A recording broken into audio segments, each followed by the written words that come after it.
What's going on, people? I'm back. It's that dude named Dave. It's Tuesday, guys.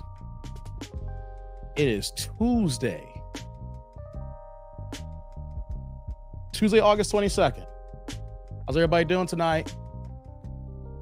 Notifications not going out because I didn't even get a notification on my own channel. Man, it's getting rough these days, guys. That's okay, though. That's okay. We still gonna cook. People get here late, and then we got the replay gang. So, before we get started, guys, press the like button. Get these likes going on here when you walk in the building, guys. Likes up. Likes up. How y'all living today, y'all? Ooh, just getting started here, guys. It's been a crazy Tuesday here. We get started here. How y'all living? How y'all living? I'm kind of a little subdued right now, just a little chill. We'll get the energy going in a second. You know, it's been a long day. We're gonna get here. We're gonna get here. See who's in the building right now as we get started here. Hey, wait, before I do that here, I said press the like button. You know, if you know some people who want to check this out, go ahead, send a quick text message. Share the video. Be like, yo, cuz, remember that guy tell you about that dude? He on right now. Send a link. Know what I mean? Where it's like, you know, you here and you say, hey, wifey, you know, I'll be watching that guy on YouTube. Let me go ahead and send you this link. Before you get home, check him out. He be cracking me up. You know? Or you chilling with your guys. And you're like, hey, yo, bruh, Dave's on. Where you at? Send a link. Do that. Doesn't hurt anything. Likes buttons, you know. And as you can see from the title, see from the thumbnail, 5 kids. Woo!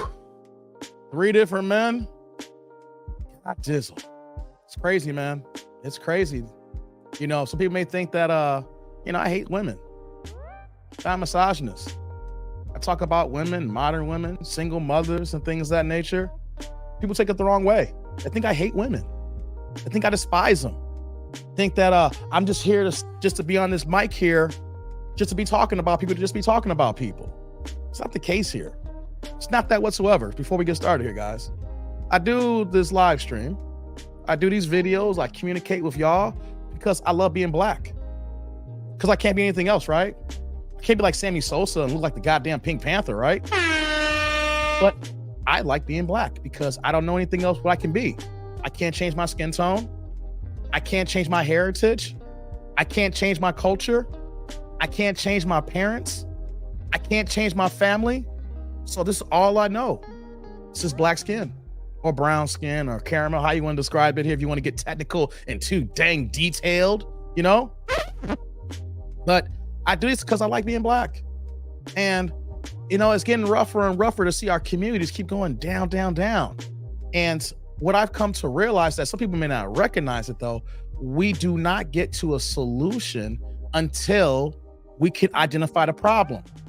Once we identify the problem or problems plural, then we as a people, individual, or overall as a whole culture, we have to be accountable and own it. And so that's the first steps. Like if you're an alcoholic or you're a drug addict, what are the first steps that you have to do before you can move on to your recovery?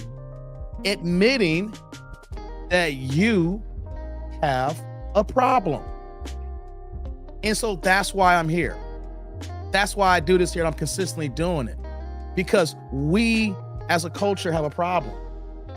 We as a people have a problem. Is there problems everywhere around the world? Hell yeah. Do other cultures have problems? Oh yes. But you want to know something? We as a people are the most divided. We as a people are the most ignorant. We as a people is on the bottom of the totem pole. So maybe, just maybe, it's just gonna take a couple of knocks on the head so that it can sink in. And it's not gonna happen overnight. We gotta keep going strong until people wake up. Some people is too far gone.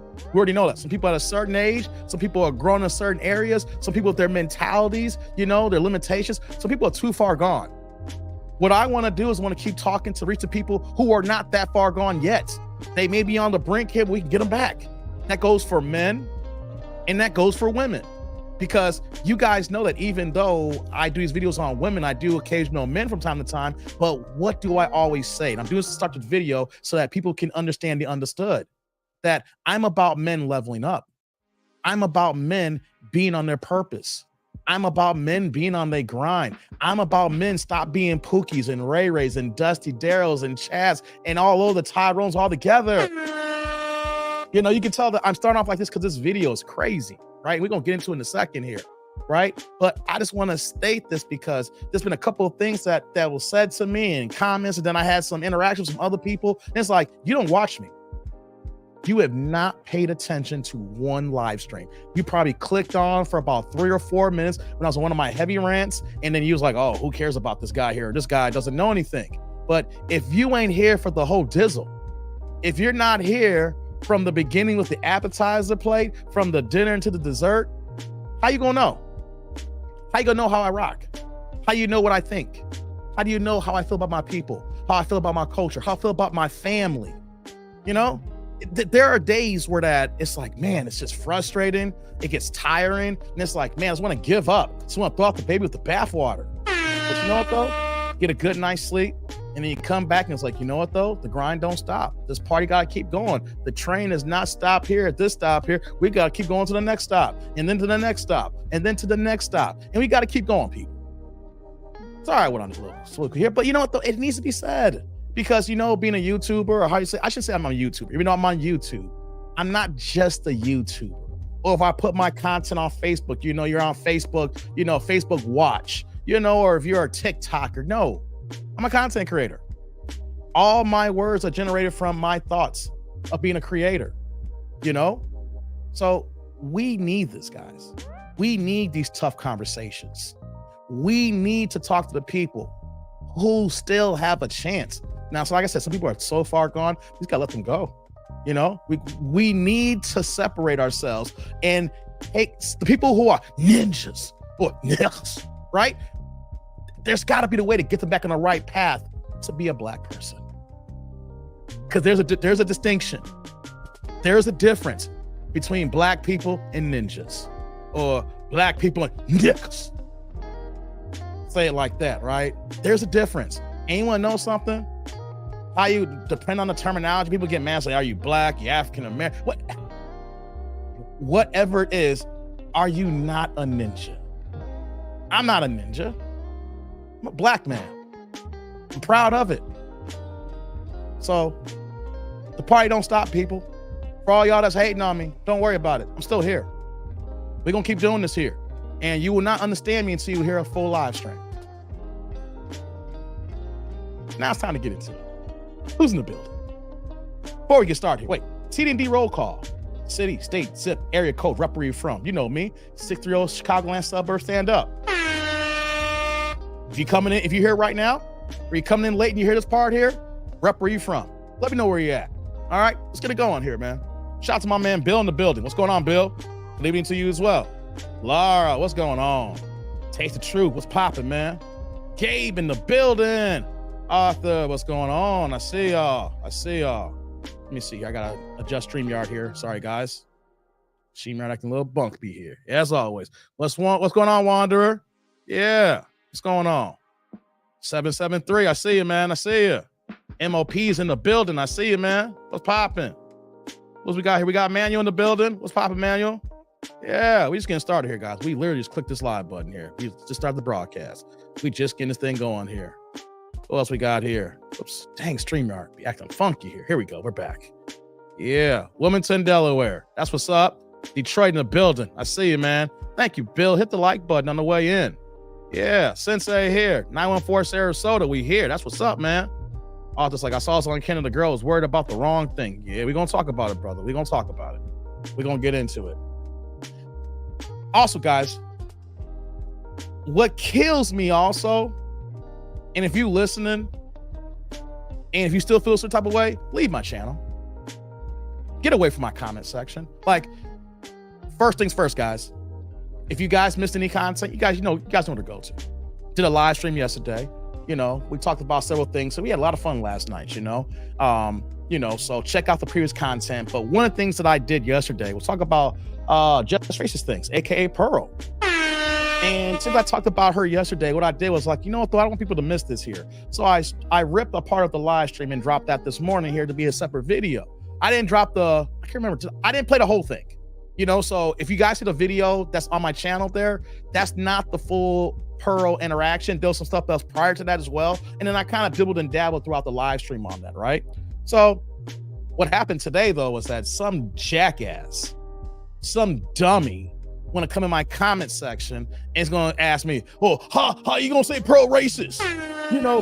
The media coming for her and all this blah, blah. And I was like, I'm not going to go and argue. You do drop like 5 comments. And I was like, look here. I've went in on Pearl in my live streams. I've reacted to her when she's been on other platforms and roasted and they cooked her ass, right? If she's not a racist, she's a closet racist. I'm gonna say it. Nobody moves the way they move like that unless you are a racist. And if you're just trolling, you're worse than a racist because you understand the right and the wrong, and all you doing is for clicks and views. So for that dumbass idiot, I told you in the comments section, I am not, guys, I want you all to understand this here. I am not gonna have paragraphs and explain myself in the comments section. Because if I talked about it in the live stream, I'm here for 3, 4, 5 hours at a time here. There's no need for me to go in my comment section and type goddamn novels. So I told the dude, I touched on this. My tribe knows where I'm talking about here. And if you rock with just racist things, you don't rock with me. That's a fact. I want to say that again here right now. If you rock with that channel, if you rock with that woman, you don't rock with me. And in the comment, he's like, I like you, but no, you don't like me.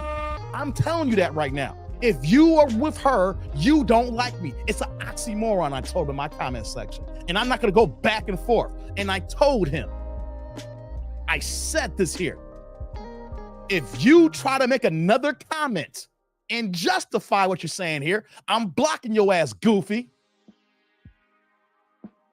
I'm not going to go back and forth. You dumbasses here.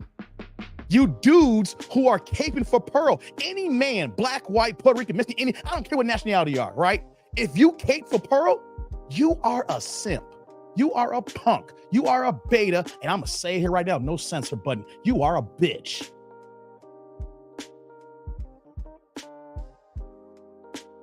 Let that settle in for a second. If you rock with her and you watching me, you don't rock with me. I am calling you to your face. You are a bitch. And you are a punk. I'm doing this on purpose to draw a line in the beginning of this live stream from yesterday. And I clipped from this morning here. You can't rock with that mentality and then say, you like me. No, you don't. You want to pick and choose when you're cool with certain races. You like the racist crap, and then when you're tired of hearing the racist rhetoric or the dog whistling, then you want to come listen to people of color of content like that. So leave if you rock with her. I don't care. I don't care if you give them the most super chats. I don't care if somehow in my algorithm you provide the most ad revenue. I don't give a damn. I don't need you. All money ain't good money. I want to make sure that I state this for the freaking record. There is no way in hell that you like that content. And don't you in your damn nerves say, well, what did Auntie Jenny say? Fuck that bullshit. Don't try to bring other black people in here and trying to justify your comments here. That is a moot point. That is low-hanging fruit. Stop it with your goofy asses. I don't want to hear it. Drawing lines. I thought you were the line the same back in March. When all this crap happened in March, ain't it crazy how fast time goes by here? Roughly about 5 months ago is when this stuff popped off here. And I made myself very clear back in March. You rock with that, you don't rock with me. So go somewhere, goofies. Don't want you here. There's my PSA. Had to do my PSA, guys. All right. Let me see. Let me get back to the comment section. We'll get the show started here now. These are the top of the evening to my tribe and to you, my tribal chief. Not trying to get off topic, but I peeped your show talking about Freshen, and I thought they were so rich, but yet it's about to get evicted.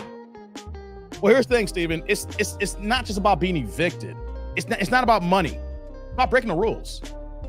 You see, if you renting a place and your landlord finds out that you got people coming in left and right all hours of the night, and then when they find out that your podcast is as big as it is, and then they see the fights that actually go on if you go to their channel, or if you see the guns getting pulled out, and I know Florida is an open carry state and a stand your ground state, but if you are a property owner, if you are a businessman, if you are over here and you got tenants, the last thing you want to see is that kind of stuff that's going on in your building. So, Steven, they do got money. It's about business, it's about process, and it's about obeying the rules. So if you were a tenant or a landlord, my brother, and if you found out that someone like them had a podcast in your building, and you've seen all these fights going on, you've seen women getting kicked out, you've seen drunk women trying to fight and things like that, you've seen the guy, people used to work for him, coming up with guns and trying to jump them and stuff like that, it's just nothing but chaos. So the eviction has nothing to do with money, Steven. The eviction has to do with how they move. I don't know if it's ever happened to you, but has you or you know somebody who lost something, and it wasn't because they didn't have enough money, it was because of their actions. That's what that's about, Steven. It's got nothing to do about money. They got money. If you saw me when I talked about Fresh and Fit the other day, or yesterday, I even mentioned it. They have the second, up until when they got demonetized this past weekend, or whether Friday or Thursday, whatever the day, the last day they got demonetized, right? Up until that point, they are the second largest super chat channel in the United States. Now, Myron said that they started their live stream in October of 2020. I think it's like October 25th, October 26th, something like that, right? I don't know when exactly they got monetized, but you know, they grew at a fast rate. But let's say that, you know, they dropped their first video on October 26, 2020. And let's say they got monetized in November. I'm using me, for example, because I dropped my first video in February of 2022, and then I got monetized a month later. It doesn't happen often, right? And from that time period up until this past weekend, they have generated $1.1 million in supers alone. We're not even talking about the ad revenue. We're not talking about the memberships. We're not even talking about the sponsors. Guys, when you get into the content creation game, when you build a brand, there is so much money outside of the YouTube sphere, but just on that alone is 1.1 million supers. So Steven, they got the money. What I'm saying, the money's there. They got a deal, they got an exclusive deal. I mean, not exclusive deal, but they have a deal on Rumble. And I don't know the details of Rumble before they got demonetized, but they're able to stream on Patreon. They do their streams on Rumble, and then what they do is they take the clips in from Rumble and put it on YouTube. I don't see their contracts, but the way it looks like that, okay, you can put your content on YouTube, you just can't drop no brand new or launch them on YouTube. Whatever you do has to go on Rumble first, and then you can drop it on YouTube later. So they have the deal on Rumble as well. When that was going, they were monetized heavy. These guys are millionaires. That's a fact, Steven. They are millionaires. But being evicted doesn't mean that you did not pay your bills. Being evicted also means that you're not abiding by the rules of the lease. Good question, brother. Good question. Hold on here. Okay, guys, let me get this music off here. Okay, guys. Whew. I was a little upset, man, because I'm, the little goofies want to come in my comment section, want to email me and say stupid stuff. And you know what, really, it's not that the racists get to me. It's the fact that they act so stupid. They act so ignorant. They make these comments and then they want to think that I'm freaking 8 years old. Well, we want to know. She's just asking a simple question. More about Hitler. Are you a dumbass?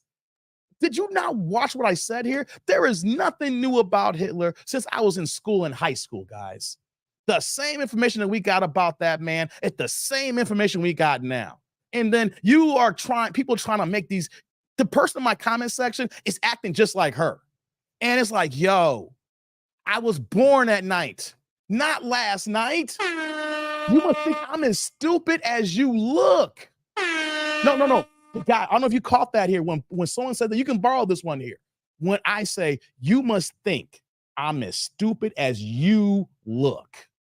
Man, I swear, these dumbass racists and bigots try to make these silly ass points. And it's like, are you 10? Like, seriously? Come on. And it shows low vibration. It shows low IQ. And honestly, some of these people here, it probably showcases how you living in life. And it's probably showcasing how you doing in life. Because you know what though? Looking at probably, you know, the profile picture, and I do a little deep dives, like, man, you probably a brokety broke, miserable person. Mm-mm. Shout out to my man Blue. What's going on, Blue? You are the first sponsor of today's show with the $1.99 $2 holla. Says, get these dang likes and subscription up, folks. Thank you, Blue. You my boy, Blue. Hey, man. Salud. Thank you for the holla, man. I appreciate you. Thank you, thank you, thank you. Hey, man, you guys know what you can do here. You guys can support the channel through the super feature. There's super thanks, super chat, and super stickers, okay? Thank you, Blue. You guys can you can drop more blues here. Like yesterday. Look at these $2 hollers coming in here. But before we even get going here, I just want you to know I'm not selling any books. Like Fresh and Fit, White Women Deserve Less. Not selling no books. Not selling no courses. Not doing that whatsoever. No. I'm just a simple guy who likes to talk online here, you know, and break down what I know in this game here. You know, nothing extra, no frills, no strings attached. So if you support the channel, support it this way here, and I appreciate you. And thank you, brother Blue. Thank you. Like an old school. You're my boy, Blue. You're my boy. I appreciate you, man. Steven says, hold up. Some dude said she's not racist. Yeah, he's right. She's not a racist. She's a hypocritical, hate mongering racist. And after that video, the song she did, I'm surprised she didn't get canceled. Yeah, Steven. Dude, people in my comment section are stupid as hell. Like, y'all see one thing, I comment to so many comments, but I can't get to everybody, right? You know, because if I have a video, like my views can be up and down, right? I can have a video that can do like 1,000 views, and I can do a video get like 50,000 views, right? But the video get 50,000 views, I can't respond to all those comments, right? But yeah, I respond to the comments. I was like, this is dumb as hell. You know what though? Before we move on here, I just want to make sure that this guy did not respond back, because I told him if you come back with some justification here, I'm blocking. So I'm just kind of curious since we live right now. No, he didn't respond back. Thank God. Thank God he didn't respond back. I told him. I was just quick to blocking him. I gave him the chance. I said, I'll drop one comment here. I should block his ass. Honestly, I really should. Y'all should just read these comments here. Yeah, let me read these comments here. Check this out. Before we get started, check this out, guys. Sorry, she didn't say anything wrong. All she said was, why do videos about Hitler get banned? Historical videos. If we can't learn what happened, see, this is where he lost it here. Historical videos are on YouTube about the H to the I to the T to the L to the E to the R, man. Okay? I'm forever on history channels, guys. I'm a history buff. I'm a nerd when it comes to history. I watch everything. Authentic videos of the man is up. That's not what Pearl was talking about, you goofy dumbass.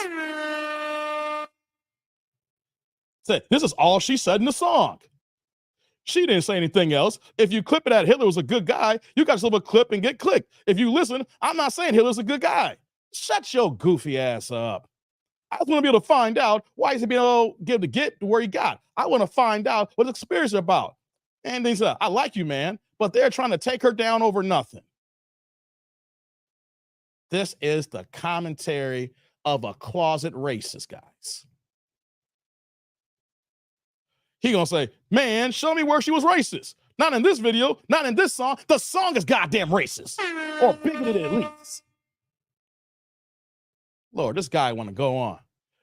Grifting's the thing. If you're trying to make money in the space, you are grifting. No, I'm not grifting. From the straight up, I'm talking about what I've been talking about from day one. Ain't no grift here. What I talk about is what I live. You know? Abdul says block him. I should block him. Hopkins, what's popping, brother? I should block him, shouldn't I? This dude is something else. Does she believe that white people didn't start the slave trade? Does she believe that African tribes rounded up other tribes and sold them to other slavers? Or is it something else? I have listened to a lot of Pearl. I am not saying she's the greatest of red pill folks out here, but she is trying. You live in your mama's basement, don't you? You seem to be trying without going down the evil grifting path. Except here, you are not going down the purposeful not listening to someone path, choosing to pick the worst angle to view the word spoken and completely missing what she really said. This dude was really trying. This dude is in my comment section, guys. Is the epitome of a bitch ass. This is what we talk about. I hate to talk about men the way like this here, but in this situation here, this is the epitome of a blue pill man. This is the epitome of a beta man. This is the, you know what? Pooh Man says block him. Okay. Okay, he's getting blocked then. I'm blocking him then. Let me see if I can, let me do this here. You know what I'm gonna do? I'm not gonna do it here on the app here. I will block him after the show. I will block that man after the show. But that's what I deal with, guys. See, and I'm not saying this gets under my skin. It's just frustrating and irritating to see dumbass people regurgitate the same thing that she's saying here. And you know what makes it worse? It's a guy. If a woman in my comment section was want to play the woman code and want to cape for her, it's one thing. The problem and the reason why I'm not even part of the Black Manosphere, I told you I left the Black Manosphere a long time ago. Like when I first got in, I thought this was a big thing when I first got on YouTube, right? And I was like, yeah, the Black Manosphere is something we can talk about. You know, you see the greater manosphere where everybody's combined, and then you see a subsection of the Black Manosphere. The Black Manosphere is, of course, a part of Black YouTube. And then I was like, yeah, this is a great thing. So that me being a Black man, I can talk about the things that's happened to me in my life here. And then I can expound upon that with other people who I've known here, and then use the other talking points of other people as well to be a well-rounded YouTuber or a content creator, right? And then as I've gone on in this game here in a short period of time, I've only been on YouTube about a year and a half, you know, outside the minds things I try to do with my friends and everything like that. But me solo, about a year and change, year and a half, right? And I started seeing the things in the Black Manosphere that so many Black content creators, I'm gonna say it, they're coons. They're coons. I'm gonna call you that. I don't care. You're coons. There's a lot of good people on YouTube. A lot of them. But if you's over here caping for Pearl, you coon. Because it made no sense to cape for her. You know, if you got your own channel, your own platform, let her fend for herself. You know, when that was going on, I was like, I'm done with the Black Manosphere. Notice I'm just TD&D. I am just that dude named Dave, or just Dave out here in these streets here. You know what I mean? I'm not part of no huge group here. I'm a Black man. I'm gonna talk about the Black experience and my ideas. And then with y'all here in the chat here, you know, we'll have a good time, and then we'll share our ideas, and then we'll go from there so we can uplift and build each other up one by one, piece by piece, brick by brick, baby. You know what I mean? But anybody as a dude who comes like, well, red pill content, how about this here? There should be no women in the red pill content. How about that? Women should be in their own space. There's a lot of good women doing good content here, but when it comes to directly red pill content, women should not be touching that. There's time and place for everything. And so for a guy that want to say, well, she's doing her best for red pill, man, shut your goofy ass up. I'm going to say it again if you watching, and clip this up if you are a Pearl fan or you are an affiliate or adjacent to her. If you rock with her, you don't rock with me. I'm telling y'all straight up right now. If you watch her or you on her clips, you on Ramble, whatever case may be, and you want to come on me, I want you to feel uneasy going forward right now. I want you to know that I don't like you. I don't care about you. And I hope that you go somewhere in goddamn Siberia and freeze your goddamn balls off. Okay? You don't rock with me. And I want to make you feel uneasy that you don't click on my videos anymore because I don't want you. I don't want you. I'm here to talk about things here that impacts me and my peoples here. And also we'll talk about the greater good, not to see some goofy ass people here that want to cape for a woman who doesn't even have her own goddamn talking points. She steals all her talking points. She doesn't even have an original idea in her body. Nothing on her streams has ever said, oh, wow, Pearl's cooking today. Or no one's ever came to a live stream to her and it's like, man, Pearl got some original ideas. She's stolen everything. She has stolen everything that she talks about here. She is every bit of 26 years old. And if you are a grown-ass man, why are you following the talking points of a girl who steals other men's talking points here? You can't, if you older than 26 and you following this young-ass girl, You got a problem. You live in your mama's basement. No, you need to get off the goddamn couch, stop eating Cheetos, stop being a bum, grow some balls, grow a pair, and be a man and get out in the world and be somebody. Ain't no grown-ass man following a 26-year-old girl. It's about their business. I'm gonna say that here. If you watching, if without, let's say that we didn't have no racist content, if you was watching for just for the entertainment, I get that. But if after 5 months now, if you still with her, oh man, get off your couch, get out of the basement, stop living with your brother, your mama, whatever the case may be, or stop mooching off your girlfriend, whatever you doing, and get a life.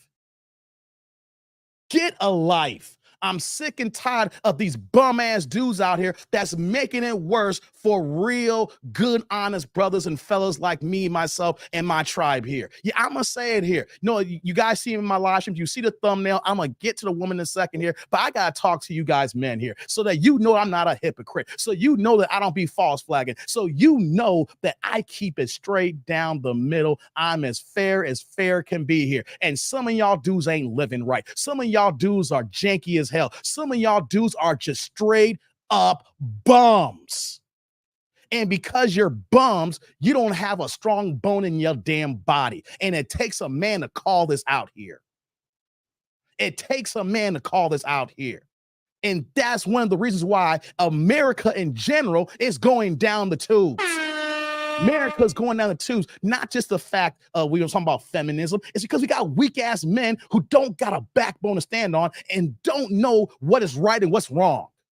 You know what though? Even if you're racist out there, you a bigot, whatever, that's one thing. That's been in America since its inception. I can deal with that. I can deal with racists. I can deal with bigots. I can deal with prejudice. That has been here since the beginning of this establishment, of this country, and in this land. I can deal. I'm cool with that. I'm not cool with y'all bitch ass dudes here. I ain't cool with you guys here who ain't on your purpose, who ain't on your grind. You're not on your 10 toes. That's who that's what bothers me the most here and how America's going on the tubes here. We don't got men who are doing what they're supposed to be doing here. Anyone know that? You want to know something here? Because of that, it's a symptom of why some of these women feel they got to be so goddamn hard. It's a symptom why these women got to think that they got to do things on their own, why they got to be masculine, because some of y'all dudes ain't been on your damn job. So we got these ladies out here, and with the fembot movement, the third, fourth, and fifth wave here, we have helped cause this too, guys. We need to call it down the middle here. We actually also help the fembot movement because we got men who are just slow, janky, and weak as hell. It's a fact. If men were strong, were about character and building up here, the feminist movement could only go for so long. It could only last for so long because eventually women will revert back to their natural tendencies and be like, look, I need me a man. And this man is strong, and I'm going to take him over this other woman here. I'm going to fight for this man here. The problem is we got so many weak men here that you add the combination of women who recognize other things as well with their own agendas. You can't get the feminist movement without the help of men. You can't get the feminist movement without the help of men, whether directly or indirectly.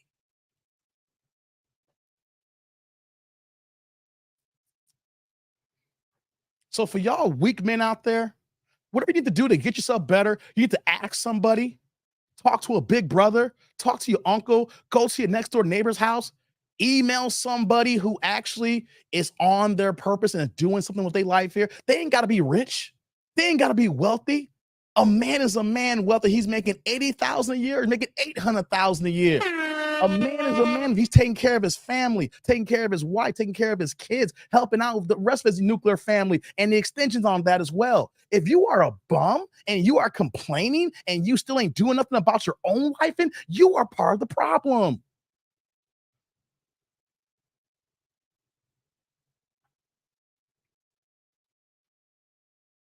Steven says, and within time, you've been on the Masco people, and it's been exposed as nothing but hypocrites, frauds, liars, and chesters, like that dude's going to jail. So I'm happy that you don't rock with them.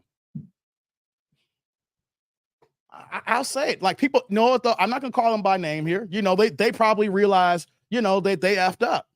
You know, but the people who's rocking with Pearl during that fiasco in March and April, whether I miss, I ain't seen no rebuttal saying, "Oh yeah, I messed up. I'm out the game." No, they got quiet as hell. They got quiet as hell. And if you learned your lesson, cool. I'm gonna tell this all to all the black men out there. If you in the black manosphere, we're about to move on here, whatever the case may be. If you rock with Pearl, but all the crap happened and you got quiet and silent, or deep down, even after all that happened, you still think that way of her and things of that nature, you a coon. I'll say in your face, you a coon. Because you know why? You didn't have to cape for her. Let her fight her own goddamn battles because she built her house. Let her deal with it. You didn't build her house. You didn't build her house. She didn't build her house. Pearl built her own house here. She built the fire here. So let her extinguish her fire out. Don't be cape. That's the problem with these beta ass men. Want to put their cape on and help these women out there who created their own problems. How about we have some straight up honesty here? How about we have some accountability here? When you F up there, you clean up your mess. Don't be going on caping for them. What's going on, Daniel? Daniel in the building. What's going on, Larry? This country was built on slavery, bigotry, nepotism, and criminality. You're right, Hopkins. Jurgen's like, and stop talking about her. I'm talking about, I'm talking about because this is content here. You guys know what happens with me, and so I'm giving y'all the real me. I don't fake nothing, Jurgen.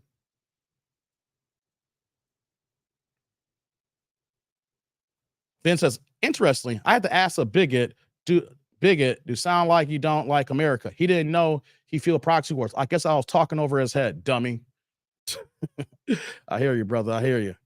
Let's see here. I just want to get to these comments here. Pooh Man says, Daniel, checking in from the future? I need winning lottery tickets. What? In the future? How's Daniel in the future? How's Daniel in the future? What's going on, Pinball? Pitball's in the building. What's going on, Jermaine? Good to see you, brother. Yeah. Likes up in the building, guys. Likes up in the building. Look at these supers going here. All right. Hold on here. Thanks for that super, brother. All right, guys. I had to say that. I'm going to move on. But this is a warning for that dude there. He's gonna get blocked out the live stream. But this is a warning for all y'all here. If you come in my comment section with any Pearl content or information where that you are pro her, you trying to go to bat for her, don't do it. You're gonna hurt. You get your feelings hurt. I will hurt your feelings. I will make it to the point where that when you see my channel, you see my content, if you're not blocked, it feels uneasy. You're gonna keep scrolling. Or you're going to immediately block yourself. I want you to feel uneasy because I don't need you. I don't care about y'all people here because I got people here who really rock with me and really gets down with the cause here. It's really cool with all of us here in this spirit, in this circle here. So I want to make it so uncomfortable. I had to get to the mic. I want it so uncomfortable that you can't stand looking at me because you love your racism so much. I want you to feel uncomfortable. You watch her, I want you to feel a certain type of way. I want you to be in your feelings because I don't like you. And I'm going to say it. I don't like you. Nope. Ain't going to mince it. I'm a grown-ass man. I'm going to tell you what I like and don't like. Let's move on. Let's move on. Who is 1140 in London? Daniel has the winning lottery numbers. Help a brother out. It's 11. Oh, that's what y'all talking about. 1140 in London. What time is it now? It's wow, a 6-hour difference from here to London and Chicago. I didn't know that. I had no idea. Okay, guys, let's move on. Next order of business, guys. We're gonna get to the video in a second here. Here's what I need to talk about first here. Give me about 10 or 15 minutes on this here. Keke Palmer. So much been said about Keke, right? Everything going back and forth. I haven't done any videos recently on her. I know she had the video with her and Usher, boyfriend and everything, right? Ain't Keke a piece of work, guys? She is a piece of work right now.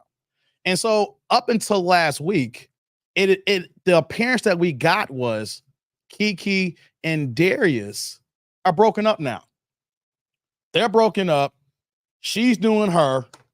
He's doing him. But check this out, guys. I was in these YouTube streets. I'm going through Black Twitter. I'm going to, the shade room and, media takeout. I've been doing this already, but I got to explore more avenues and talk to you guys about these things. So I went to the shade room and they're saying that Darius is denying everything that was said about him, saying that he has moved on. Wait. What are we talking about? Wait a minute. Darius. I'm gonna get to the article. He's basically saying that everything that came out last week about him and Kiki and from his personal reps or people close to him saying that they had broken up, he had moved on, and he's doing him are completely false. Darius is basically saying, we still together. Or you can get that impression. It is like, what? What's going on here? Check this out, tribe. Give me a few minutes. Let's pull up the shade room. Let's check this information out, guys. Because the shade room gave us some information that really is blowing my mind right now, right? Let me pull this up here from the shade room. Give me 1 second here, guys. There we go. Let's do this.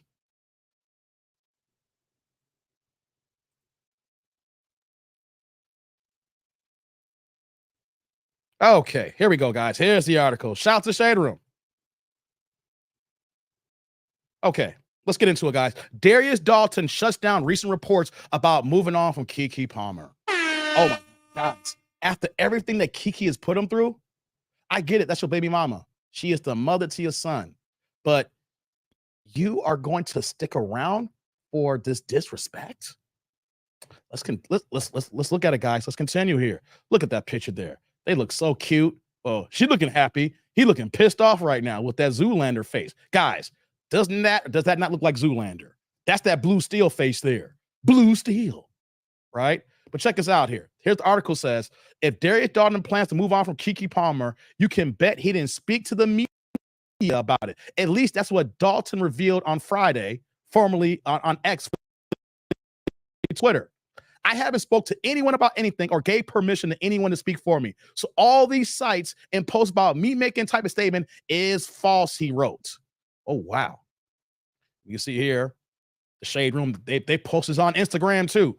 Darius Dalton responds to reports alleging he's moved on. I haven't spoke to anyone about anything here. This is crazy here. It says his clarification comes after people quoted a source last Wednesday who claimed that Darius Dalton has moved on. Multiple outlets subsequently picked up the story, making it go viral on social platforms. Dalton's denial also came weeks after social media users flamed the young father for his reaction to Keke Palmer's outfit at the Usher concert. In early July, he tweeted, "It's the outfit, though. You are a mom," in response to a video of Keke dancing and finagling over Usher as he serenaded her. Amid the initial backlash, Darius clapped back at critics, saying he has standards and morals, and his comments are about his family and representation. Soon after, he temporarily disabled his X account. Hold on, guys. Before I continue on that, how are you going to say you got morals and standards if what we're hearing right now, Darius, is that you haven't moved on? If you had morals and standards, you wouldn't stand for disrespect. You would leave after Keke is doing this to you. You're not just any boyfriend. You're not just some guy who she's shacking up with. You are the father to her son. And that if you're not down saying you don't get down to disrespect and you have morals, then I'm sorry. I'm not for people breaking up. But at the same time, I'm for men who need to leave certain situations because their woman is never going to treat them right. So, of course, the article talks about in the days after, Keke seemingly dubbed his outfit comments. Instead, she followed up with additional praise for Usher and his performance abilities and more photos of the concert fit. So you can guys see here, look at Keke here. Let me scroll down there. That's what she wore to the concert. I know it's been dissected many times. I'm gonna keep it real, guys. I wouldn't wife Keke, but she can get those buns glazed. I ain't gonna front, y'all. I am not gonna look at Keke here. She just letting it all hang out. She's like, Usher can get it. Look at Keke. Look at that shot right there. Oh, yeah. I ain't gonna front, guys. I want to know what that mouth do. I don't care about no marriage. I just want to know what that mouth do. Look at Keke showing that all off here. Look at that. Her and her friend just dotting it up, man. Mm-mm-mm.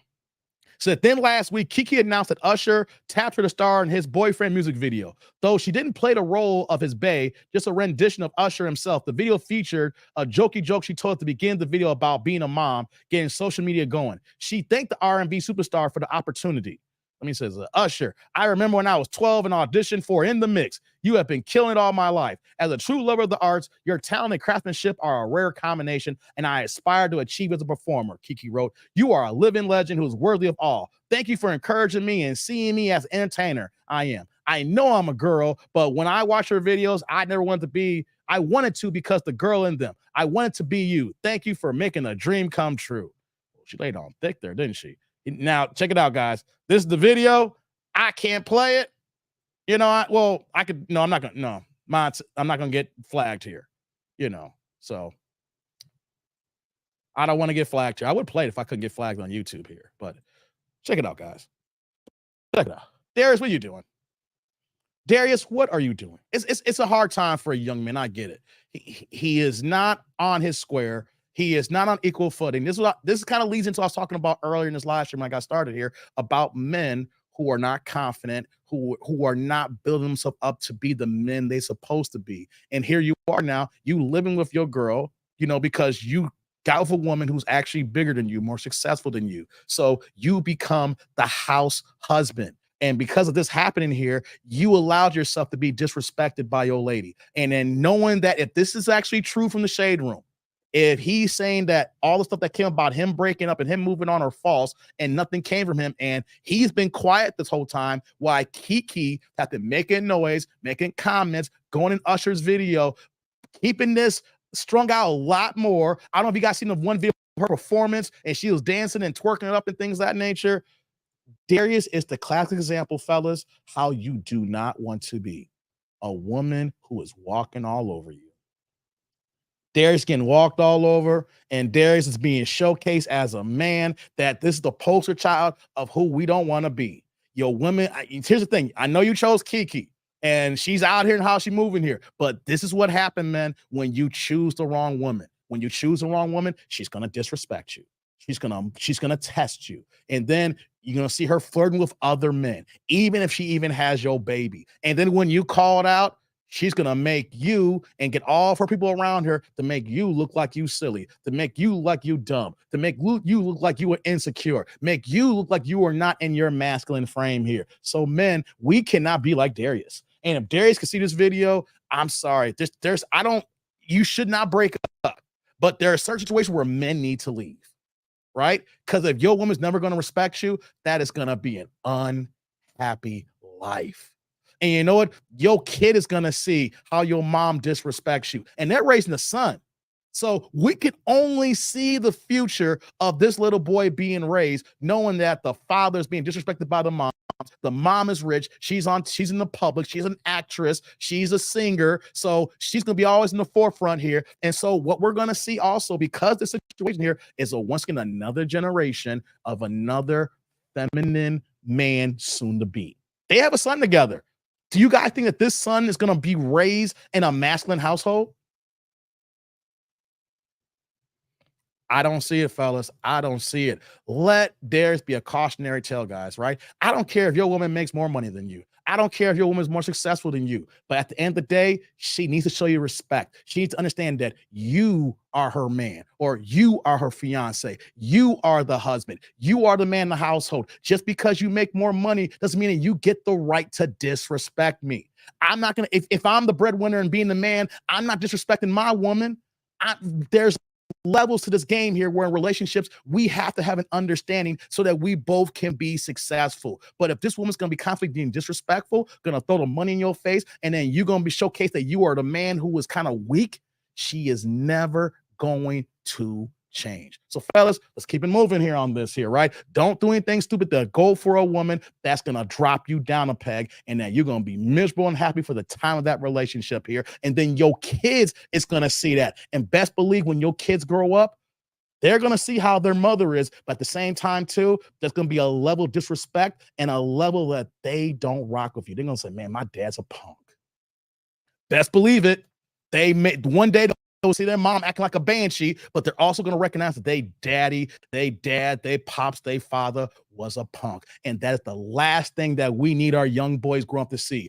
Two things that we don't need our sons to see growing up here. One, that there's no father in the household. And two, the father's getting disrespected to the point where that boy's going to question his own manhood and his own masculinity. Fellas, avoid being Darius. And I hope these reports are wrong, but if they're right, Darius, I understand about keeping your family together, but sometimes you got to pack your bags and walk away. Or in this case, run. All right, guys, let's continue.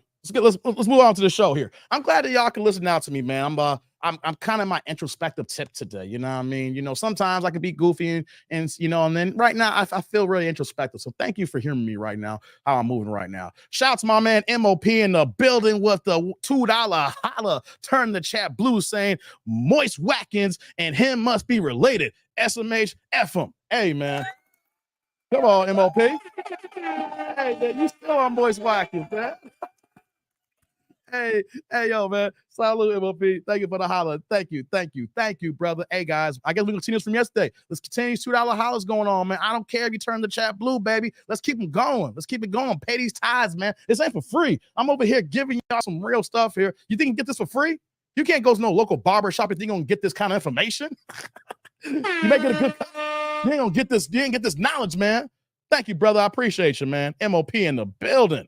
I appreciate you, man. Hold on. We're going to get it going now. Who's else in the building here?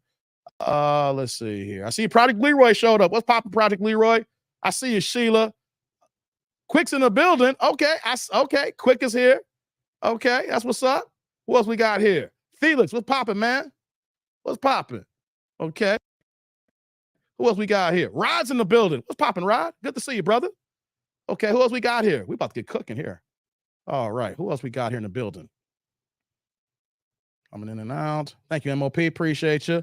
But you got some more, Steven? You don't talk that much, Steven. You got a lot in your mind today. You know me you drop one comment and you be sitting in the back just hanging out. You got some stuff on your mind today, brother. So, well, if that's true, then dude, it's softer than cotton candy, but a child or not, ain't no amount of disrespect is worth staying with no woman. And Kiki always had a ghetto-ish ways. Anyway, and she. Hey, I hear you, man. Yeah. It's crazy, brother. It's crazy. What's going on, Shantae? Shantae's in the building too. Okay, good to see you. Oh, Drew Titan is here too. Painfully X's podcast. What's going on, Drew? My main man, 50 grand. Good to see you, brother. Yeah. Oh, man, check it out. Shout out to my man, Drew. He's coming on his Painfully X's podcast channel. You live streaming tonight, brother? Let me know if you live streaming tonight, man. He's coming here with the $5 holla. Turn the chat green here saying, pass the plate. Thank you, brother. Pass the plate, people. Hey, Drew. Salute. Thank you for the holler. I appreciate you, man. Thank you. Yeah, y'all. Pass the plate, baby. I know he said $2 house. If you got the 5 like Drew, drop the 5, baby. Come on, man. Here's the thing, guys. You guys will go to a liquor store and trick off on a fifth of some Erkin jerk. You go. I know some of y'all still drink that Parmesan. Ooh. That's like battery acid, right? Y'all go to the liquor store and go get that Parmesan and be passed out drunk by before 10:15, y'all. Go ahead and don't get no fifth. Go ahead and contribute to the cause, man. Yeah, you're enjoying yourself. Come on now. Thank you, Drew. I appreciate you, man. Let's get this going here, man. So, yeah, just let me see here. Let me go here. Let's see here. Who else in the building? All right. Yeah, let's get this party started, guys. Let's get it started. Before I get to the main video here, I want to get to one other video. Let me get to one other video before I get to the main event, right? Because the main event is crazy. It's cuckoo.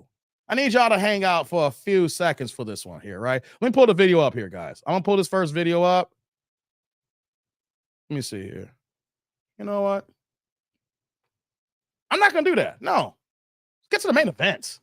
Who am I playing? Guys, you know what? Let's just get to it. What am I doing? Let's just get to it. Whoops, let's do this here. Let's just get to it. I said I was going to wait and feel like, no. Let's do it now. Let's get to it now. Ooh, look at Kendra's face, y'all. Look at Kendra's face. Yo, man, my pause game is on point here. Kendra be coming on these streams here. Like, what's up with her hat, y'all? I just trying to be stylish and everything, but there's certain things, I'm like, come on, Kendra. Come on, Kendra. But it's all good though. You doing you, girl. You in California doing your thing. I don't hate you, Kendra. You're the gift that keeps on giving. I don't hate Kendra, guys. I hate the people in my comment section want to be racist. I'll keep that a buck, guys. Guys, I don't hate Kendra. I disagree with the things that she does to these women and the advice that she gives these women. It's because even recently, she's understanding that she is a 44-year-old single woman with no kids and never been married before. And finally, lately, she's even stating the things that she even said, like, I used to think this way, and I don't think that way now. I made the mistake here, and I'm paying the price for it. She really said that. Like, the last couple of days, I think it was yesterday, or I can't remember, it was yesterday or Sunday, when I was doing a video, and then it was one of the videos talking about needing a man and wanting a man. And the girl said that she wanted a man, but didn't need a man. And then Kendra's like, hey, look, I said this for a long time here, and I've been wrong here. It's not like if we want a man, we also need a man. We can't be thinking like this. We can't move like this. And I was like, whoa, Kendra, whoa. Is this for the moment, or you actually feel this way? But lately, she has repeated these thoughts, these comments a couple of times here. So maybe now she just turned 44. She's knocking on the door turning 45, which means that the half a hundo is almost here. It's one thing for guys say we're 50 years old, right? We get better. If we are working on ourselves, we get better with age. Women get close to 50. If you ain't locked that man down, you in a world of hurt. You in a world of trouble here. So seeing I say that I don't hate Kendra. I do these videos, I react to her as well as other people, but when I talk and I'm very hard in my assessments, it's not the fact that I don't like her. I don't like the advice that she gives because she's setting women up for disaster. Lately, she's been acting better. Who knows? We'll see here. Rod's like, what in the world's on her head? I don't know, Rod. Let's find out. Let's get to the video. Let's do this here. Whoops, here we go. Baby, you called me. Yes. Okay, you gotta put the phone down so we can see your face, boo. All right, hold on. Let me get up. Hello. Can you see me? No, we can't see you. I need to put a hat on. Put a hat on. We see the plants. Those fake plants. You ready, baby? Okay. Yeah. What's your name, honey? Shariah. You're Shariah. So close. Move back a little bit. Is that a crying baby? Whoa, you hear the babies? Is that your baby? Yes. Oh, God. How old's your baby? 3. I have twins. You have 3-year-old twins? Yes. Oh. Why you not with your dad? Right. Oh, crazy. What happened? Crazy. Who's crazy? Crazy. He was crazy. He was like a bad relationship for like 3 years. Why you have kids by him? Right. I was young. Well, I'm still young. I'm 25. Go back. 25. Go back in there. We need lights, sweetheart. We can't even see your ass. Where you at? We need Okay. light, honey. Okay. Okay. And you gotta get the phone steady so I can see your face. Now tell me your name again. Shariah. Shariah. And where you calling me from? Where you call from? I'm Henderson. Well, Oxford, North Carolina. You're North so Carolina. close to the phone, baby girl. You have to move the phone, please. Oxford, North Carolina. And I'm gonna take my hat off because Ooh.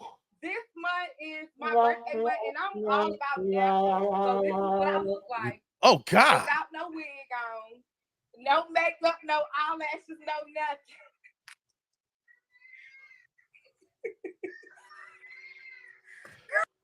You got the. Do you want to go check on the kids? Y'all hear them kids in the background? Y'all hear all them kids in the background crying already?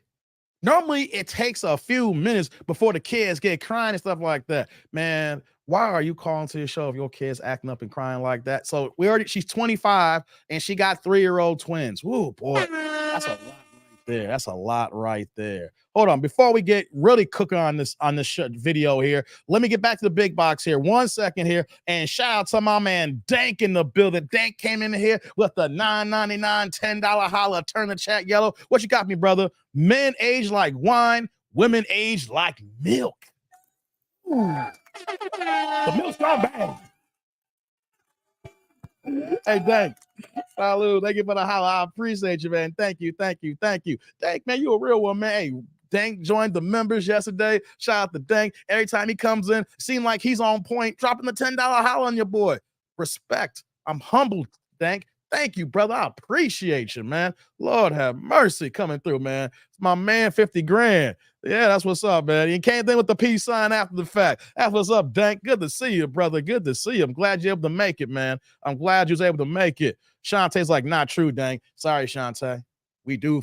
Hey, Shantae, if you see, hey, let me say this here. I'm not trying to, trying to pop my collar. I've never been an ugly guy in my life, right? I've never been ugly, But if you see me when I was younger, and then you see me like I am now, I even look at myself saying, damn, y'all ladies are messed up. Y'all should have got me when I was complete L7.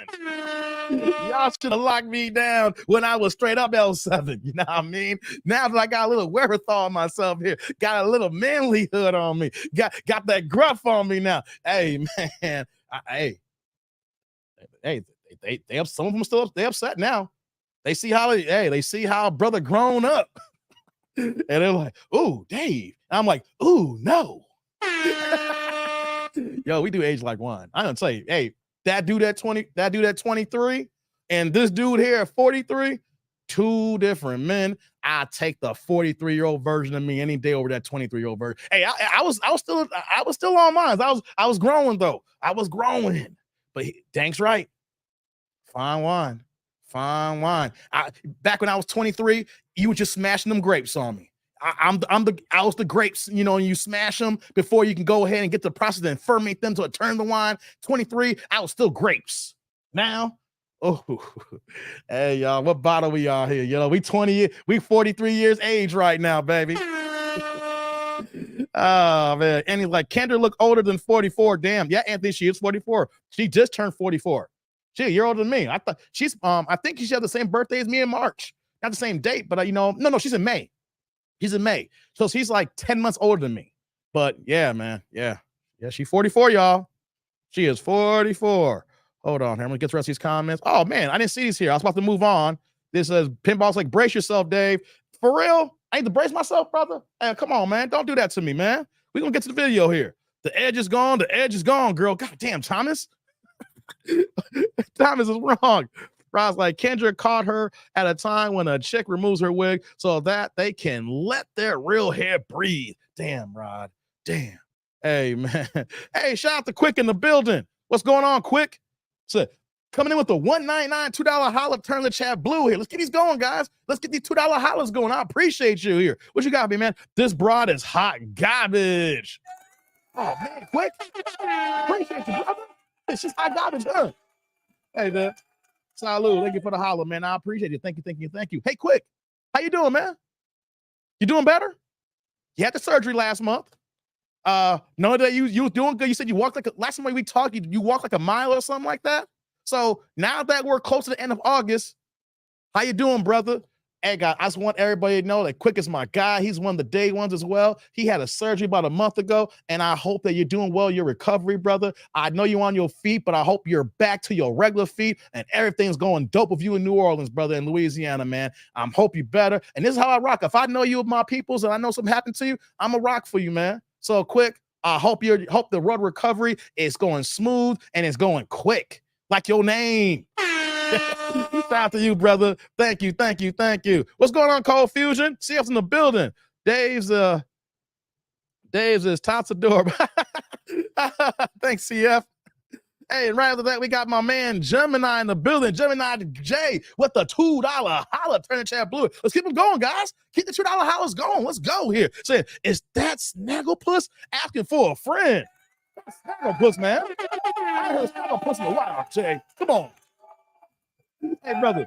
Salud. Thank you for the holla. I appreciate you, man. Thank you. I ain't heard Snagglepuss in a while, man. It's that Snagglepuss. God damn, Jay, you ain't right. I appreciate the holla, man, but you ain't right.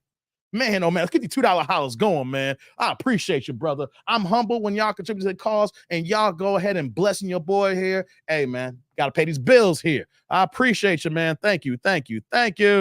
He says, Vince, like, I'm on round 2, heavy on the cucumbers, heavy with the garlic pepper, avocado, and ranch. And damn it, I'm famished. Damn, Vince, you eating good over there? Man, oh man. Kofi's like, I'm 44 too. Old AF. Oh, come on now. Quick's like, Dave, I'm walking 2 miles a day and hitting weights. That's what I'm talking about, Quick. guys don't talk about quick 2 miles and you lifting now? Man, get brolic, get better, get healthy. My man, quick, healthy. That's what I want to hear. That's what I want to hear. That's what's up, brother. Yeah. Right, Bill. Awesome. Quick, I'm pulling for you. We all pulling for you, quick. Get healthy, brother. I like to hear that, man. That's dope. You're getting better, man. And then you take it to the next level, man, and getting the weight game in. That's dope, brother. I rock with my guys getting better, man. That's what's up. Let's get back to the video, guys. Let's get back into it. I have a funny feeling that her taking her wig off like this is gonna get worse. Because anybody that's gonna be cool with taking a wig off, the dome is gone, George Jefferson, then man, this could only get worse. Let's continue, guys. Let's cook. Say it again. Do you want to go check on the kids? Do I have other kids? Do you want to go check on the kids, or are you good? You check on the that's kids. Fine. Okay. So Shariah, right? Mm-hmm. You gotta bring the phone back, baby girl. There we go. So Shariah, and you're 25. Yes. And what do you do for a living? I'm a daycare teacher. Daycare teacher. You a daycare teacher? Okay. What's your zodiac sign, Leo. honey? Leo. Damn Have you ever been Zodiacs. married? No. No. And what city you calling me from? Oh, it's Oxford, North Carolina. North Carolina. You just tell me that. All right. So this. Okay, guys, before I miss it here, North Carolina again recently takes the L. What's going on here? It's been Houston and North Carolina taking these L's. Ooh, we had a Houston feast yesterday, the day before we had Houston, North Carolina, and we back again with NC. What's going on in North Carolina, y'all? What's going on? I didn't know North Carolina was not popping like this. God dang, y'all. Man. The jerk is like, I'm older than hell. Oh, don't do that, Peter. Don't do that. Dang's like, what? 25? Said she got a house full of crumb snatchers. You got that right, man. Man, would you let your child go to that daycare? Hell no, Rod.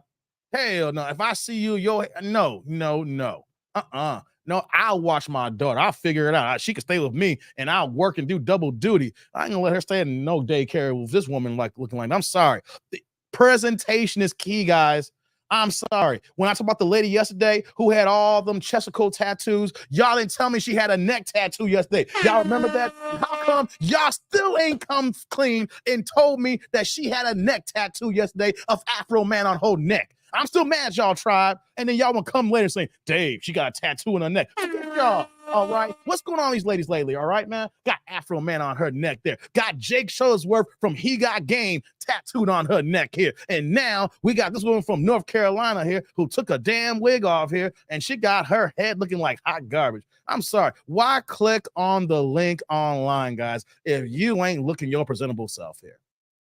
I'm a live streamer. I show my face. I do not have a faceless channel. So every time that I come and do these videos here, I have to look presentable. Otherwise, y'all gonna roast my ass, okay? My locks need to be on and popping. Shout out to the lock gang. You see how long my locks coming down to my shoulders now, back down my back now. How's it that y'all ladies got that struggle ponytail and a brother like me has got his hair flowing to his shoulders, man?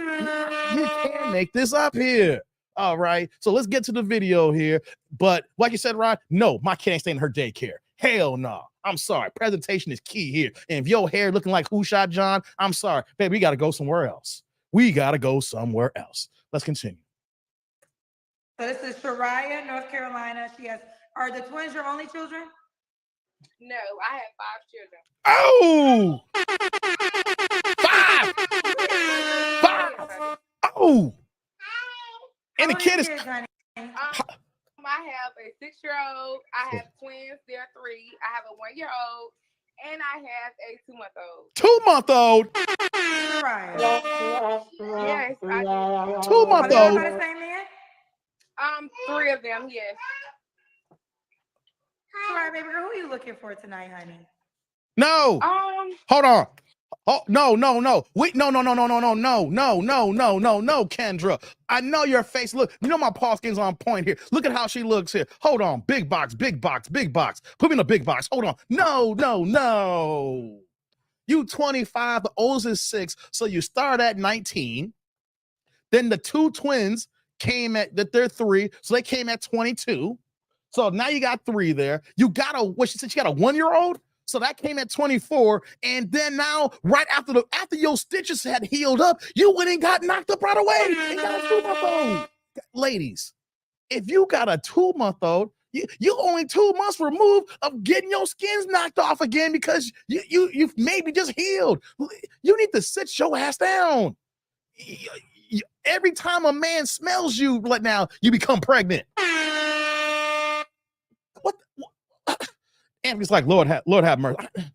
Bill's like, she been busy. Hey, Bill, I gotta tell you, Bill, my dad's name was Bill, and that was my dad's number one line. She been busy. Shout out to you, Bill. You literally took a line from my dad, and my dad didn't Bill. My dad would literally say, she been busy. Yeah, she's busy as hell. Daniel came with a million-ass red flag. Daniel, you need to add more red flags. You need about 5 more comments with the same amount of red flags before we can come close, brother. I appreciate you, man. He says, I'm older than her. She looks 35. Daniel, you are older than her, Daniel. That's right. God damn, man. What's going on, Christian? Larry's like a major flag alert. Peter's like, she is done. Guys, let's get back to the video here. This is wild. This is wild. Like, there should be a situation here. Like, if this was Kevin Samuels, I'm not comparing Kenny to Kevin Samuels, right? Because for some odd reason last year when Kevin died, everybody wanted to compare Kenny's like, that's not, what are y'all doing here? People just want to look for something to get back to the old, right? But if Kevin had came across a woman like this, he wouldn't entertain a woman like this. Like, he would ask certain questions, but he would move on because he knew how many women were trying to get on. And eventually, if someone came on the platform, you know, like if they badgered him, then he would keep them on. Kent just like, let it roll. Let it roll. Oh, boy, guys. Wow. But here's the thing. 5 kids, 3 different men. So if you think about it, you have one set of twins. So technically, almost every kid got their own daddy. Ain't that crazy? 2-month-old, you get a daddy. 1-year-old, you get a daddy. You 3-year-old twins, well, you the ones got to share a daddy. 6-year-old, you get your own daddy. What kind of stability is going to be in this damn household, guys? What kind of stability we going to have here? Lord have mercy. Now we're going to really get to this video here. This is it's just, I can't get it out. I can't get it out. I didn't see. Before we move on, shout out to my man Quick again with the $1.99 $2 holla. Turn the chat blue. My man walking 2 miles a day now. Get it in. What you got me, brother? Her red flag needs to arrive on a blimp. Man. Hey, Quick, brother. Salute. Thank you for the holla. I appreciate you, man. Thank you, man.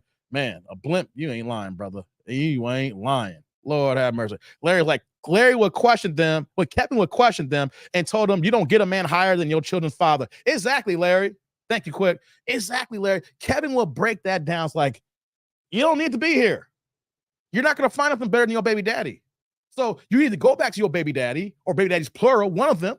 Or if you're looking for someone new, you're not going to get anything higher than what you already had in your past. So at this point in the game right now, you're done, lady. At 25? 25. Oof. I'm 43 and I ain't got that many kids. Lord have mercy. I didn't think you was gonna pick me. I'm not really looking for nothing. I didn't think you was gonna pick me. I was just watching you on the phone, on the chair with the kids.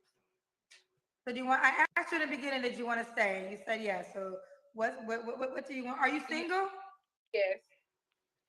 So do you not want to proceed or do you want to proceed? Oh yeah, you can proceed. So what kind of man are you looking for, honey? Yeah, let's get into it. Unfortunately, someone who is cool, established, like just cool, down to earth. Really established. You don't really have to. You gotta have some warmth yourself. I got some warmth myself. I do school. I'm a single mother of 5 kids. They're well taken care of. I am young. I work. I do everything for myself, maintain for myself. I am a single parent, so you don't have to come be a stepdad. Shut those kids up. I'm sorry. Cut it out. Huh? It's okay. Shut them babies up. You don't have to come be a stepdad or be there for my kids. You need a daddy in the house while the kids crying. That's not it. Sure, I want to sit there for a second because you have 5 children. You have a 2-month-old, a 1-year-old, 3-year-old twins, and a 6-year-old. And the kind of guy you described, he gotta have something going for himself. And I understandably so, that's the kind of guy I think everybody wants. But what would you say to the man that is concerned? Because you do have 5 kids and you have 4 kids under the age Shut of those kids 5. up. Yes. We can't see your face, Shariah, honey. Yes, I'm listening. I'm reading the comments because they is going wild in these comments. Well, Shariah, Like- do you understand? I want to have a girl. I want to have a real talk. Before Kenneth has a real talk here, can't you want a man who got something going for himself, and you say you got something going for yourself. If you had something going for yourself, these kids wouldn't be goddamn crying. If you had something going for yourself, you wouldn't have 3 baby daddies. Oh my God. Yo, and you just said that you ain't looking for no stepdaddy. You need some kind of daddy in that house because these kids are running rampant, just crying. Yeah. I got 1 daughter, and my daughter don't sound as loud as all 5 of your kids. Okay.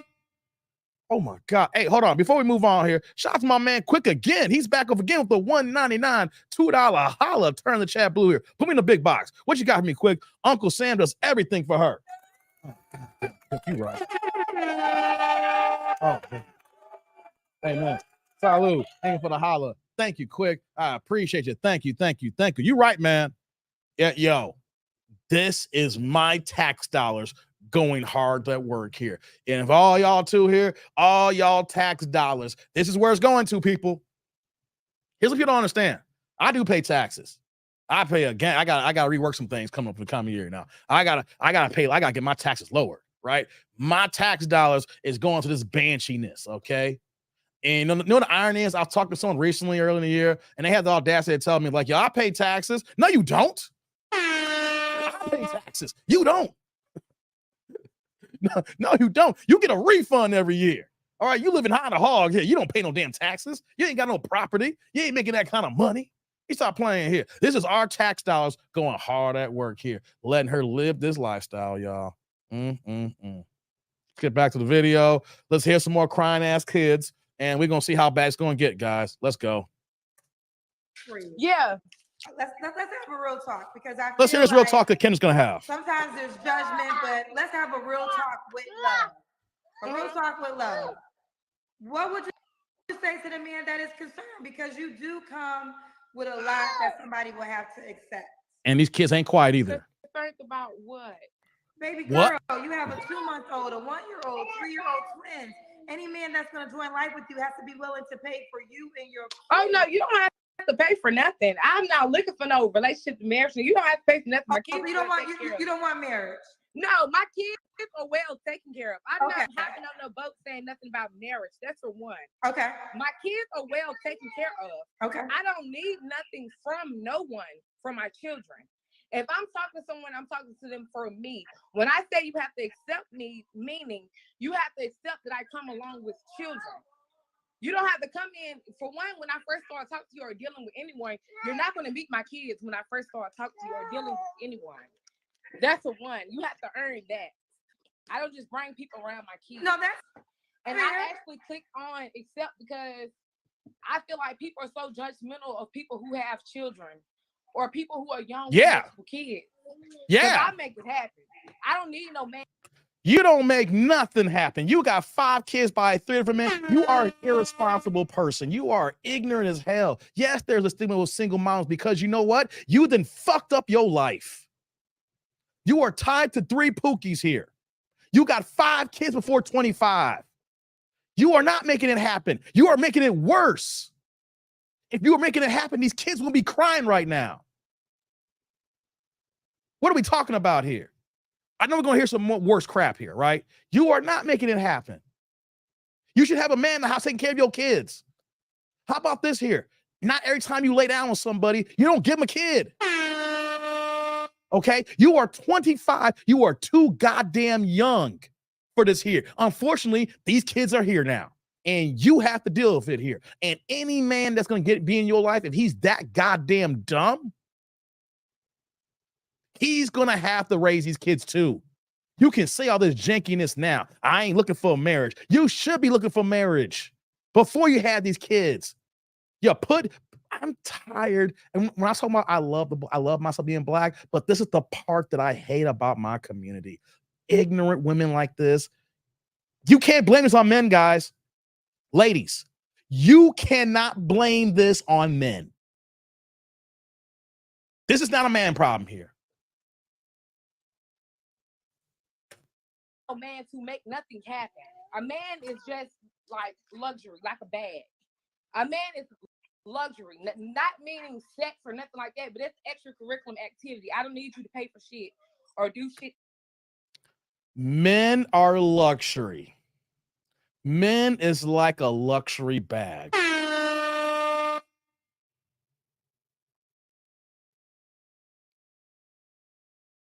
This right here. There are so many women who don't have 5 kids, but they have this exact thinking. They thinking that we men are luxuries. We are not a luxury. Life's hard. You can't get through life alone. I mean, you can, but you won't see how hard it is, especially if you got kids here. It's just basic biology here. If it takes a man and a woman to create a child, it takes a man and a woman to raise that child successfully.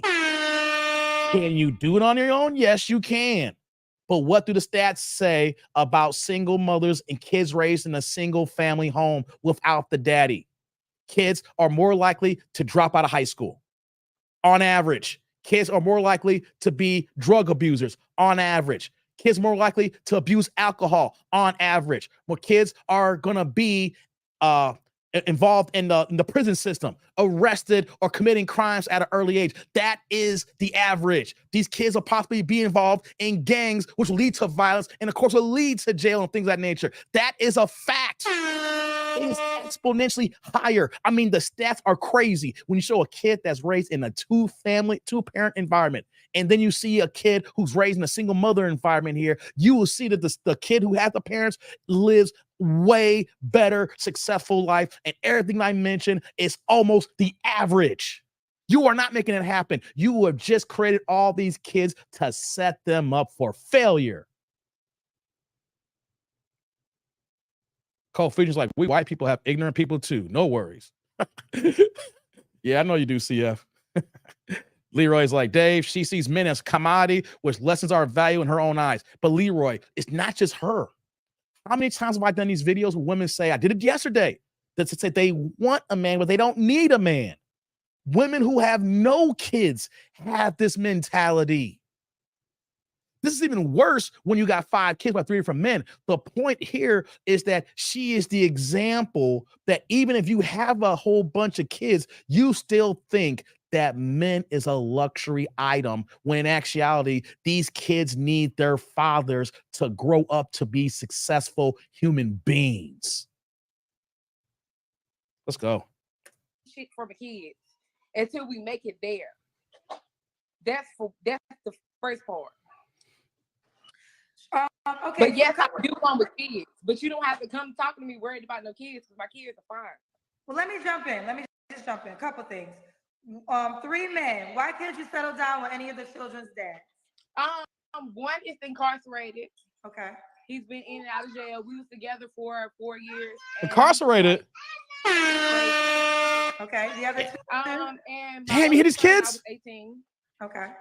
And 18. my last one, he is, I don't know what to tell you about that. You know what? The 2-month-old baby. The 2-month-old. I don't know what he got going on. He's crazy.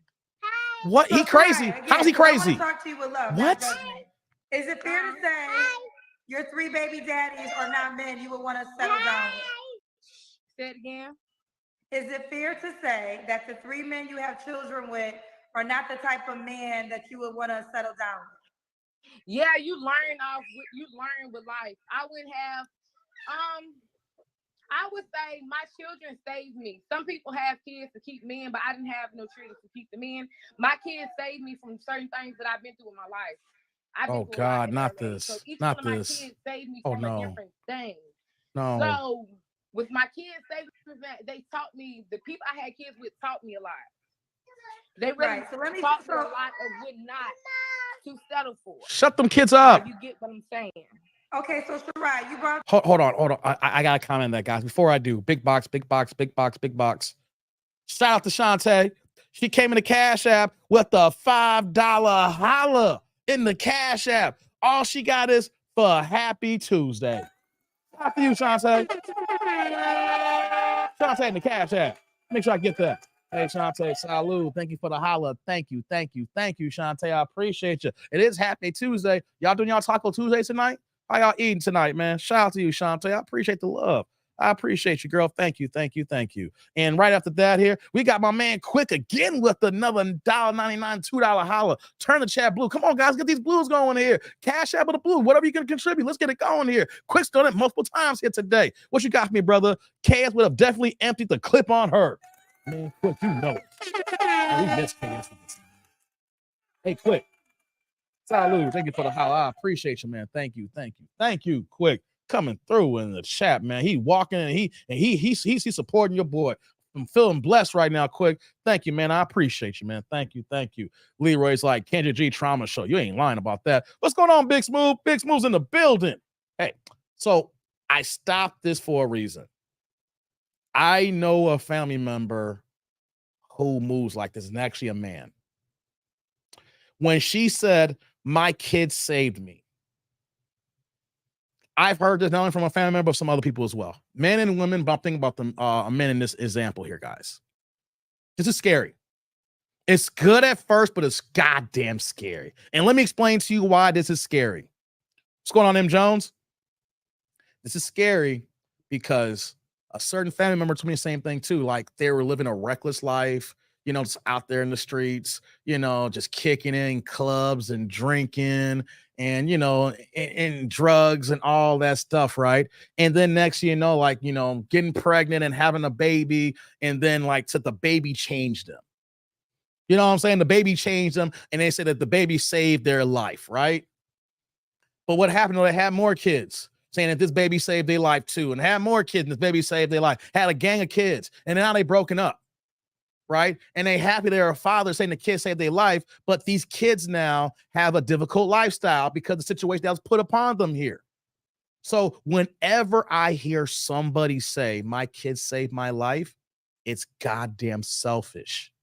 On one hand, they live in a bad life, they get pregnant, and then they see this baby and they say they gotta make a change in their life. But the thing is, though, that she had 5 kids, so she still had 4 more. So she is saying that her kids saved her. So in her mind, she looks at her kids as like a savior, as a complex that is there to help her. So when it comes to getting pregnant, she looks at it as more of a blessing. It's something to save her. I don't know if you guys understand that. I've seen it so many times before that it's this jacked up complex in their brains that the more kids they have, the more they think that they're going to save their life. Like, it's one thing that the first kid comes and you realize, I got to get off this stuff. I got to get clean for the little one here. But what happens, they keep that same mentality and keep having kids because they feel that these kids are going to save them. It's not just one kid, it's multiple kids. This is why it's goddamn scary, because the mentality is that these kids are going to save me. And then when I get older, these kids are going to take care of me.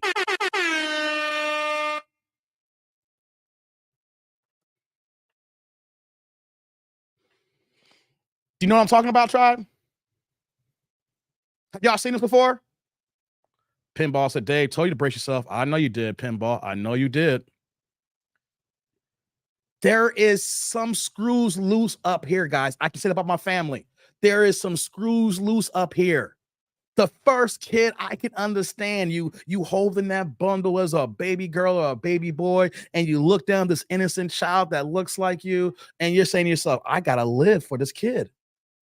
This shorty needs me. I gotta be there. This shorty can't take care of himself or herself here. I gotta be the best me possible.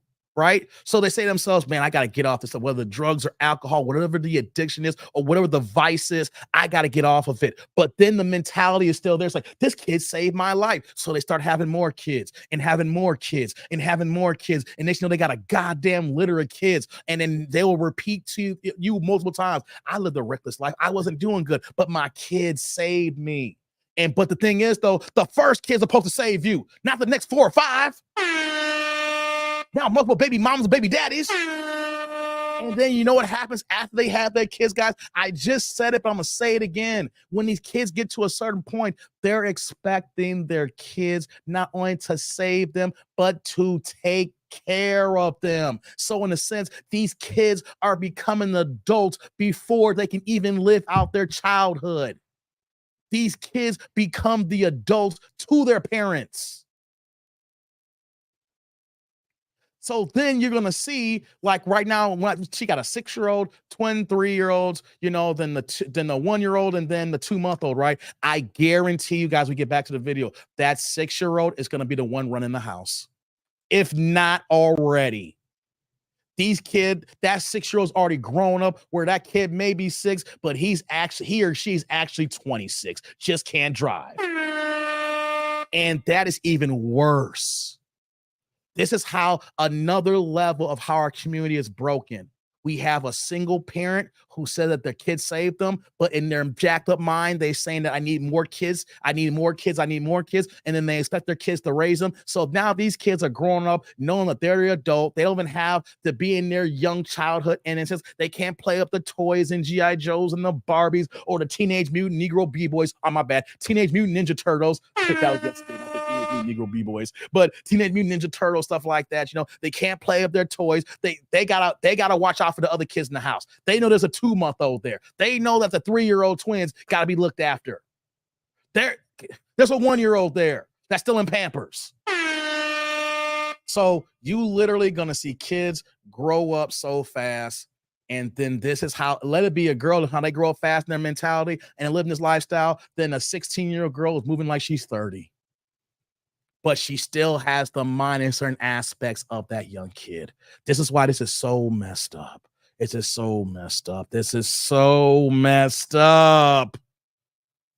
Hold on, let me get to this here. Let's get back to the video. Shout out to my girl, CF Cold Fusion in the building with the $1.99, $2 super sticker. Turn it red here. CF ain't got no questions or comments. She just here for the love of the game.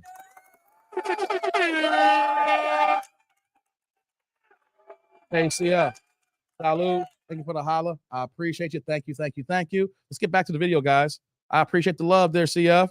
Wait, Dank said, yes, sir. People like that are the worst parents. The next Savior baby coming in 18, 20 months from now. You got that right, Dank.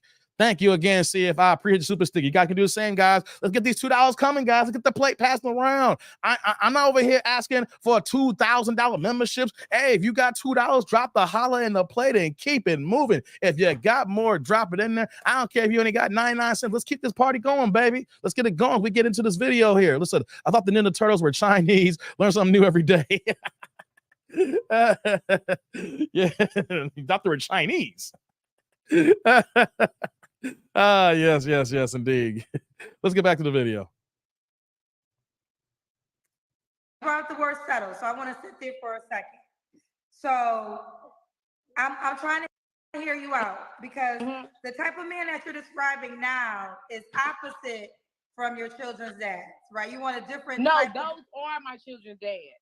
Right. But what I'm saying is the type of man that you are requesting, that you want to accept you for you, is a different type of guy, correct? Yeah. So you said you don't want to settle. Can you not understand how a man that not a guy that just wants to have sex with you? Because if a guy just wants to have sex with you, you're right. He don't care about what you got going on, because all he cares about is your vagina. Yeah. But if there's a man that wants to take you serious, he has to be willing to accept you have a 2-month-old, a 1-year-old, 3-year-old, y'all hear that? And a 6-year-old. So that man has to be in a space of saying, does this make sense for me to align myself? You hear all them with bad her? kids? They're just screaming now. I mean, if he feel like that, then he's not for me anyway. Okay. That's how I feel about that. That answer that really simple for me. If he feels like that, then he's not for me. Everybody has so many men are not for you. That's not. If you get the man that you want don't want you. I'm not. Here's the deal. I want to say this. I'm not a negative person. I'm a very optimistic person. But we know that saying's not true, because we know people who are alive and they never get a romantic person. Now, granted, I believe God is real and God will show up in companionship for every human being. I do believe that God will send somebody to you, but it could be a family member. Not always romantic situations. And we know people Y'all hear these kids? that live their whole lives that never end up in a romantic situation or have someone. So the saying that there's someone for everybody in a romantic situation is just not a true statement. Say it again. The statement I think that there is. I think we misunderstood each other. Okay, what did you mean when you said there's somebody for everybody? Say it again. I said what I was saying was I don't believe there's a romantic situation for every human being on this planet. No. Is that what you meant? It might not be. Okay. Because What did you? people Okay. judgment of people who already have children. I don't feel like. I said because some people They need their mama. Get off the damn show. People who already have children. I feel like young people who have children anyway, multiple children, or have different. Everybody has a different life background, if that makes sense of what I'm trying to say. So I feel like young women who have children, multiple children, or come up here like that, they judgmental about this, about a peer. Like, okay, you judge a book by its cover. But you can't always judge a book by its cover. Yes, we can't hear. Because I don't give a fuck. You feel me? About when you should give up. It's not about this. It is part about that. I just was chilling with my kids. But people judge you by having kids. Yeah, we are. Mama. I'm great, mom. No, you're not great. I'm gonna say that now. I don't care. Be mad at me. I'm a hard worker. I come with my own stuff. I might not be on the level of somebody who is what's the word I can use? Established, as in like have a career, or I might not be in their field of establishment, but I'm doing damn good to be 25 with 5 kids and bring everything on my table. So it's people on different levels for everybody. If you get what I'm saying. I will say the opposite. You're 25 years old with 5 kids. Means you're doing pretty goddamn bad. I don't care how you try to justify it in your head. All right. No one 25 years old should have 5 kids unless you got married at 19 years old and you're living the old school Southern lifestyle, like how my grandparents were. They got married young at like 16 and 18 years old. And my grandmother and my grandfather ended up having 16 kids with my mom and my 15 aunts and uncles. But you know what though? This is not Mississippi in the 1930s and 40s and 1950s. Okay, this is 2023. So any woman that got 5 kids at 25 and you ain't married, you ain't doing good. You can get that out of your head. You can say anything to try to make it work for yourself here. I'm gonna be honest because we need to be real with each other here. People don't like honesty. People don't like the hard truth. People want to be in a fantasy and want to feel good about the bad mistakes they made here. And here's the thing here, that you can say all day long that kids are a blessing. You know what though? It ain't a blessing when you buy yourself with them 5 damn kids. All right. So you over here talking about you doing good. No, you're doing bad. You are doing down bad. This is not a good look. Rod's like 25 and 5, like somebody's stat line in the NBA. Hey, that was like LeBron's second year in the NBA, Rod. 25, or that was LeBron's first game in the NBA. He had like 25 and 5 his first game, something like that. 25, 5 and 5. That's LeBron's stat against the Sacramento Kings, man. Stop playing with me. Oh man, what's going on, Derek?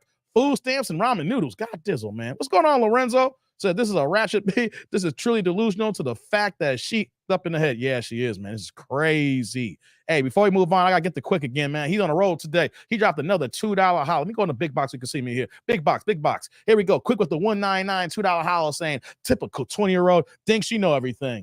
Got that right. Got that right, man. Hey, quick. Salud. Thank you for the holler. I appreciate you, man. Thank you, man. Typical young 20-year-old who think know it all and everything. If you knew it all, why you got these 5 kids? You know what I'm saying? She talking like this now, 25 and ghetto as hell, right? You know it all. You know it all. You don't think that no man's got to deal with your kids here. Hey, check this out here. When any woman say, you don't got to deal with your kids, these are my kids, you don't got to worry about them, it's just me here. Check us out. Plan an impromptu date on an off night. So, hey, let's hang out. You know I can't hang out. I got these damn kids. Unless you pay for a babysitter.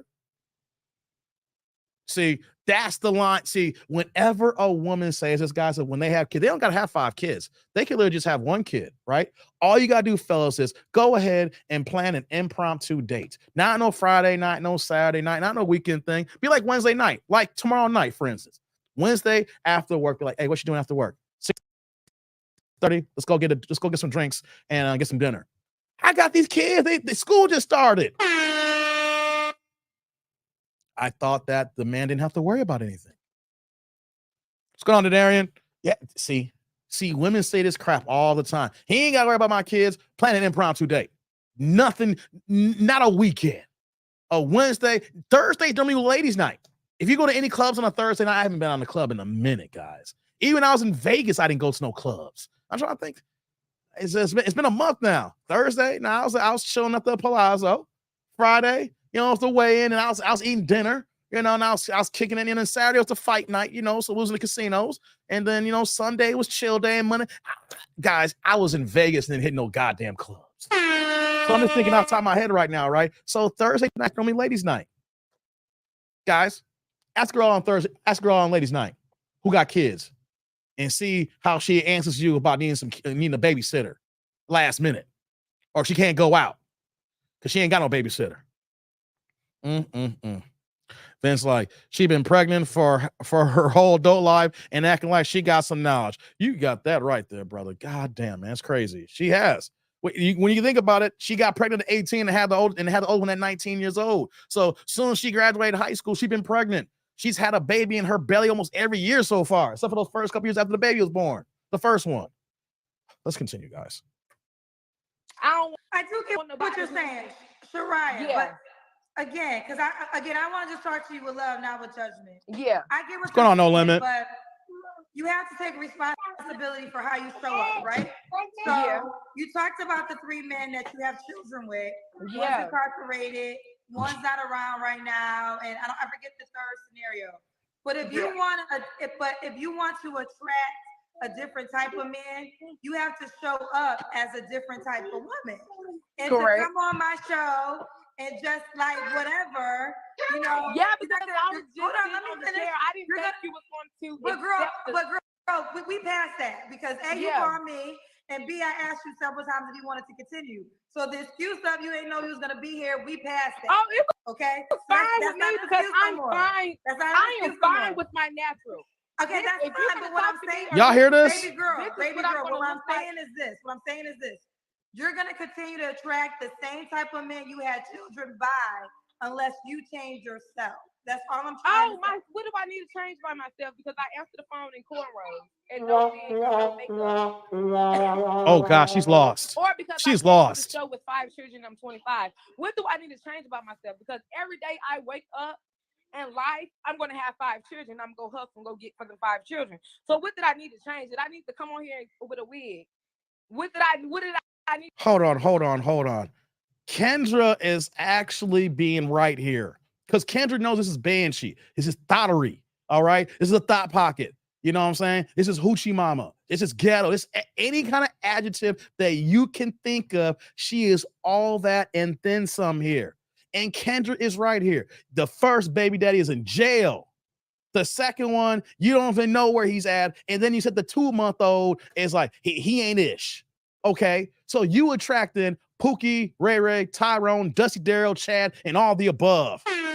So if you've been attracting these kind of men who gave you 5 babies here and you literally try to make a change here, the kind of man you're looking for here, you got to change. You can't say here, well, I'm cool with my natural hair. It's not about what you cool with. If you're looking for a different man, you got to like what those men like here. You got to move how those men move. And you know what? You can't because you're stuck in your own sand trap. You're in your own quicksand because you think you know it all. You over here saying, I don't need to do anything. Well, I'm going to wake up with 5 kids. Well, yeah, we know you don't wake up with 5 kids, but how about you act differently? You move differently because you are one dick away from getting baby number 6. Okay, because you fertile as hell right now. At 25, this many kids here, your belly is waiting to pop out another baby here. You have to change your mentality because the men around here, you can't be coming on a dating show here looking like Who Shot John with your busted natural hair here. That's a fact. I'm gonna tell you what men see, what men think here. Men see this here is like, God damn, you looking rough here. I ain't checking for that. Any man checking for you right now and saying, I need a couch to sleep on. What's going on, Rhino? What's going on, Don Jeter? What's going on, Lorenzo? Talking about attitude. I hear you, man. Yeah.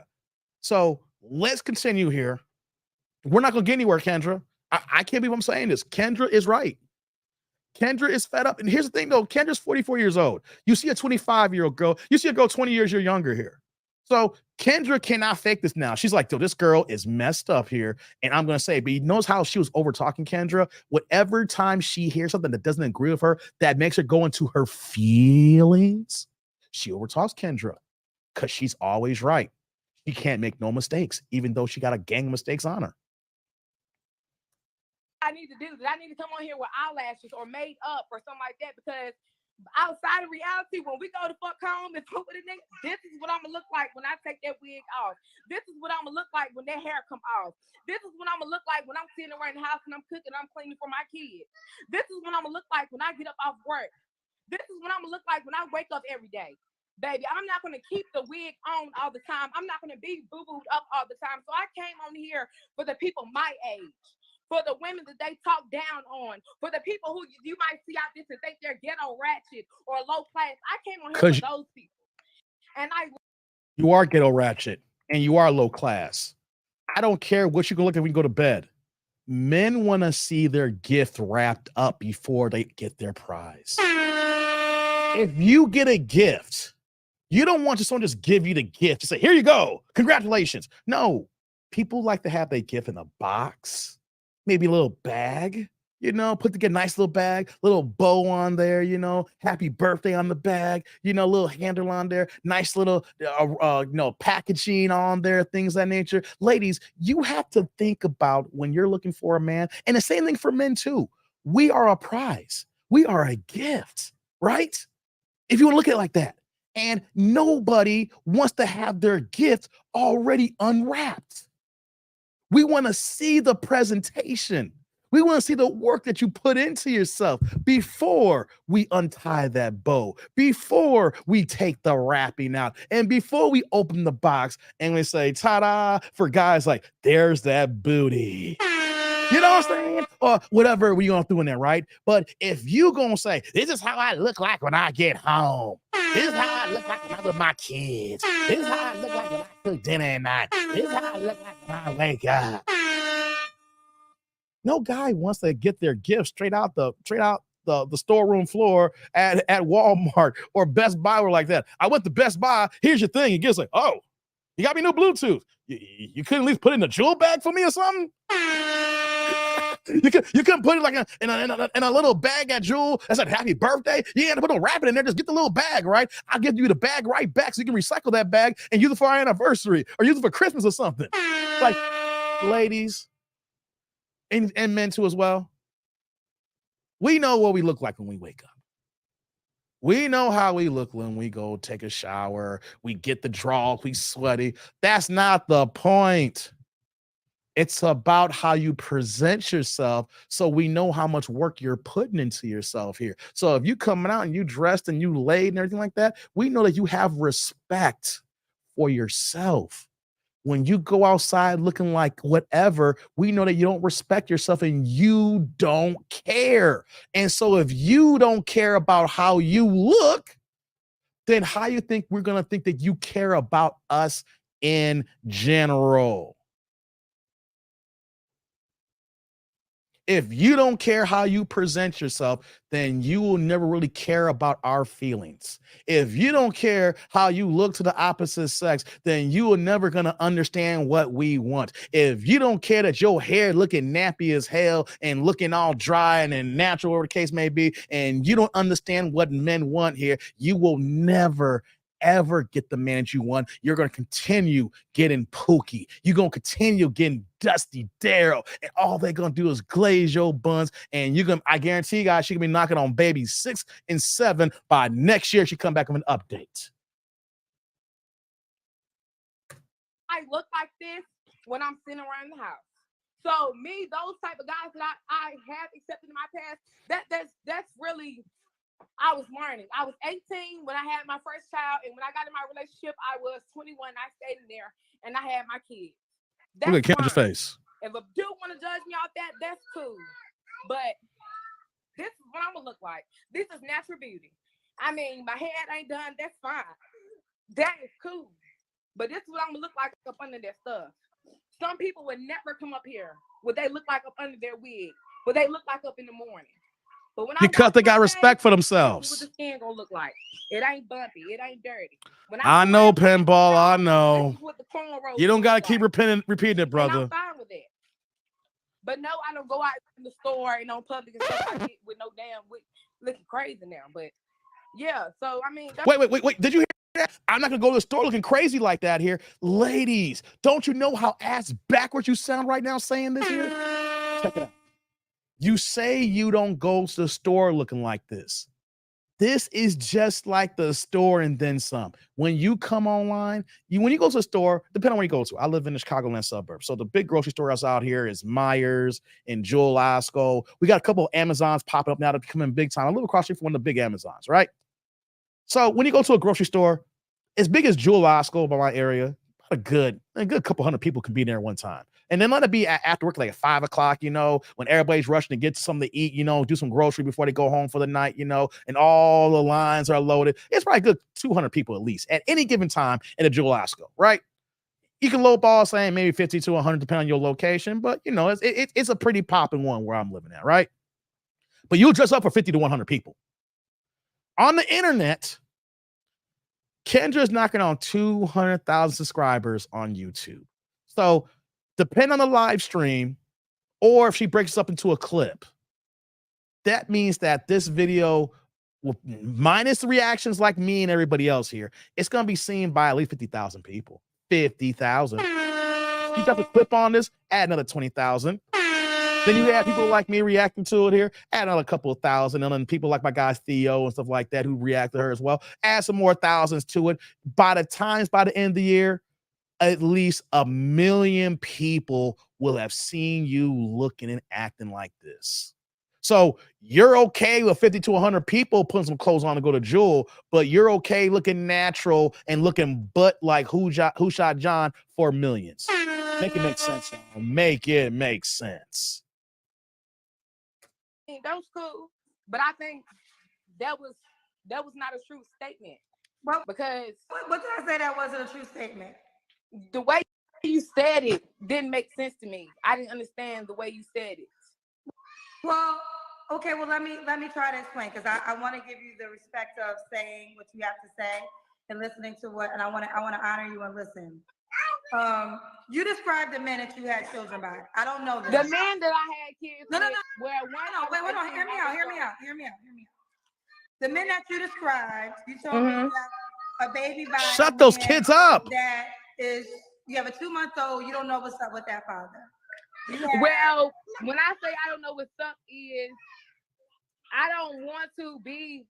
He's a good father for my child. What? But I don't want to.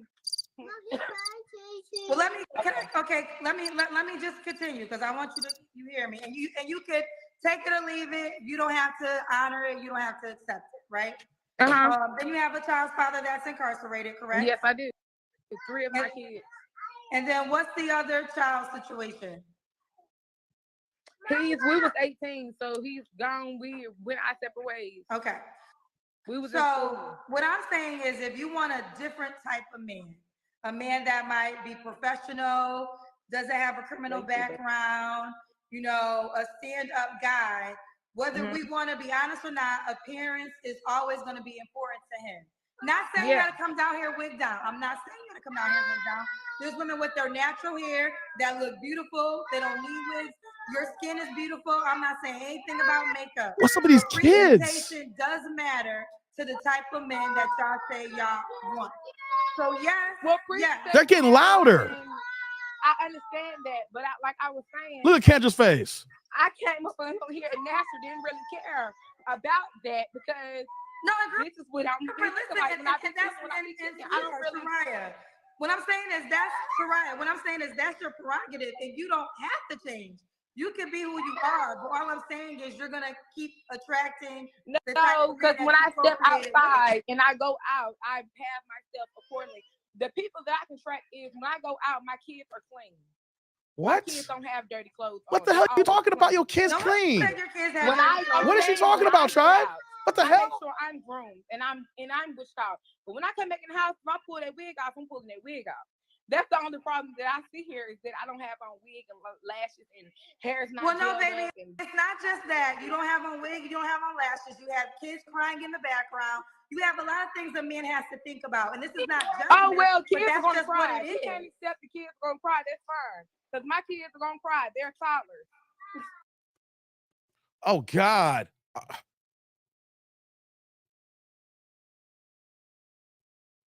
My daughter. I noticed there's a lot of kids in the background. When my daughter was that age, like my daughter's 6 now, so my daughter's same as the oldest. But if I were to wind back to my daughter was 3 or 2 and 2 months, her ass wasn't crying this much and screaming this much. Oh man, she minds herself. She like a little lady. She minds her own business, everything. Man, only time I hear her when she's so creative, right? She creates her own story now. This is really crazy. Like lately, the current stories that she's making up, and then she talks out loud. So she speaks to like she's speaking to herself and she's creating these stories. So one of the stories is from Puerto Rich. Like, wow, Zoe, how does family come from Puerto Rich? You know what I'm saying? So, and then she got stories like, like we're going to the store or something like that. Only time she's loud when she's playing, and then she's talking out loud her actual stories that she's creating. It's very crazy. Like it sounds like a 6-year-old version of me, right? But it's kiddie stuff. Like I'm in the basement right now, and I'm by myself talking, and then she's upstairs doing her own thing, right? But my kid did not yell like this. My nieces and my nephew, I got 3 of them down the street here. When they were kids, they didn't yell and act like this, and they are close together, right? The oldest 2 are a year and a week apart. We call us Irish twins. Then the youngest one, there's 3 of them. She's like, let me see now. She's 2 years younger than her sister. So you got literally, they're all packed together. But with those 3 here, I never heard them yell and scream like that. Especially if someone's busy in the kitchen doing something. They mind their own business. They just quiet doing their own thing, right? Even if they get older. What's going on, Jeff? Even if they get older, being teenagers now, they don't be fighting like that. They're cool as hell. And you're going to say, well, they're kids. They're toddlers. They're going to cry and scream. No, they're not.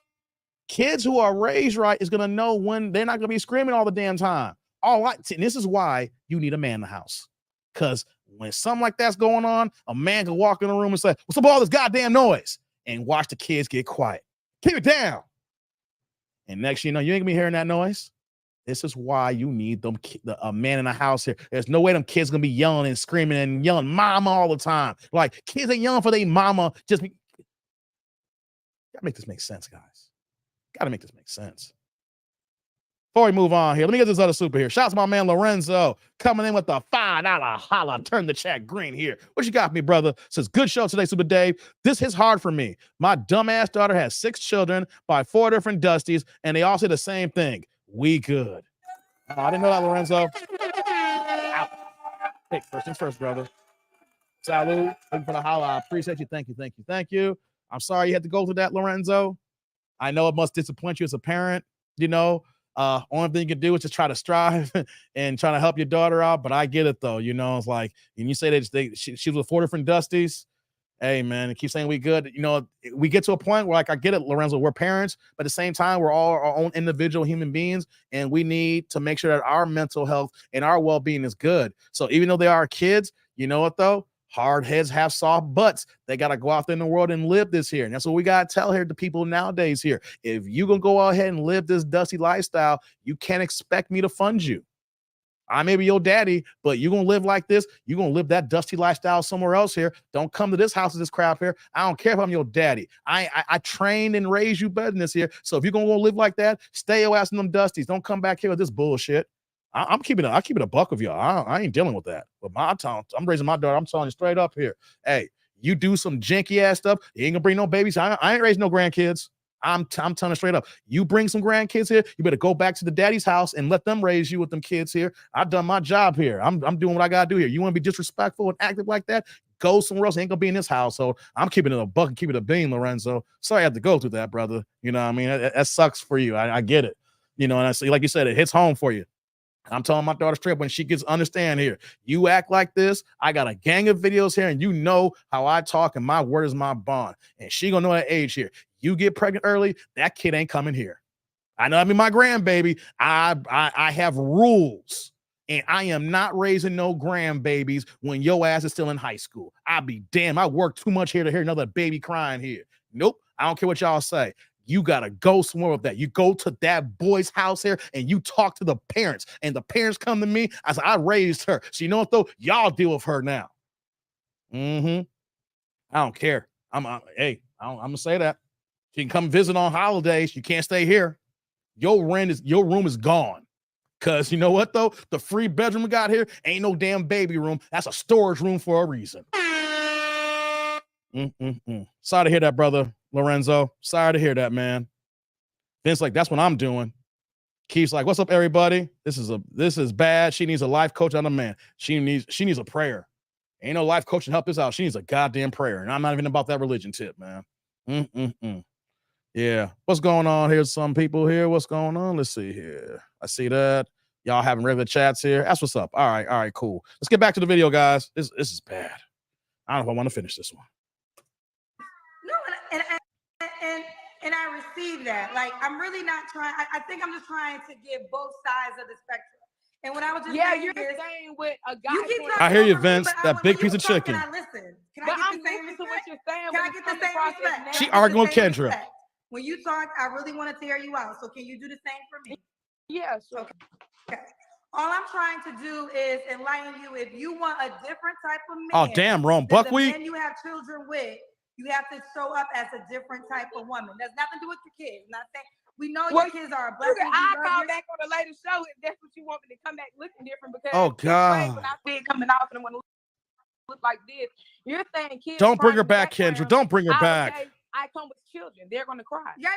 But what I'm saying is, yes, so you want a different type of man right now. You want a man that you could build. I don't want no different type of man. I don't know. What do you want, Soraya? I'm sorry. She don't want a different type of man. You hear that? What you're saying, because the kids are crying in the background. The kids are going to cry. If you come to my house and she lost. Children, they're going to cry. She lost. But if we go out. This is ignorance at its finest. I don't go out with children. If we're going out, if you come to no my one said nothing about going out with kids. I have children. They are toddlers. So what are you saying? I got to pause here, guys. This is bad. She's lost. Ain't no one brought up about the kids. Kendra is talking about the fact that you need to put a different presentation on if you looking for a different kind of man, because the men in your past has helped lead you to this point here. We're not going to say these men did it to you. You did it to yourself. You chose the Pookies to be on your quest. Those men ain't do nothing wrong here. They did what they were supposed to do here. You chose these Pookies here. And what did Kendra say here? You just got to change your perception of how you present yourself. And she's like, you know what? You want me to come back here with some different clothes on? I would hate to see who her mother is. I would hate to know if her father's even around.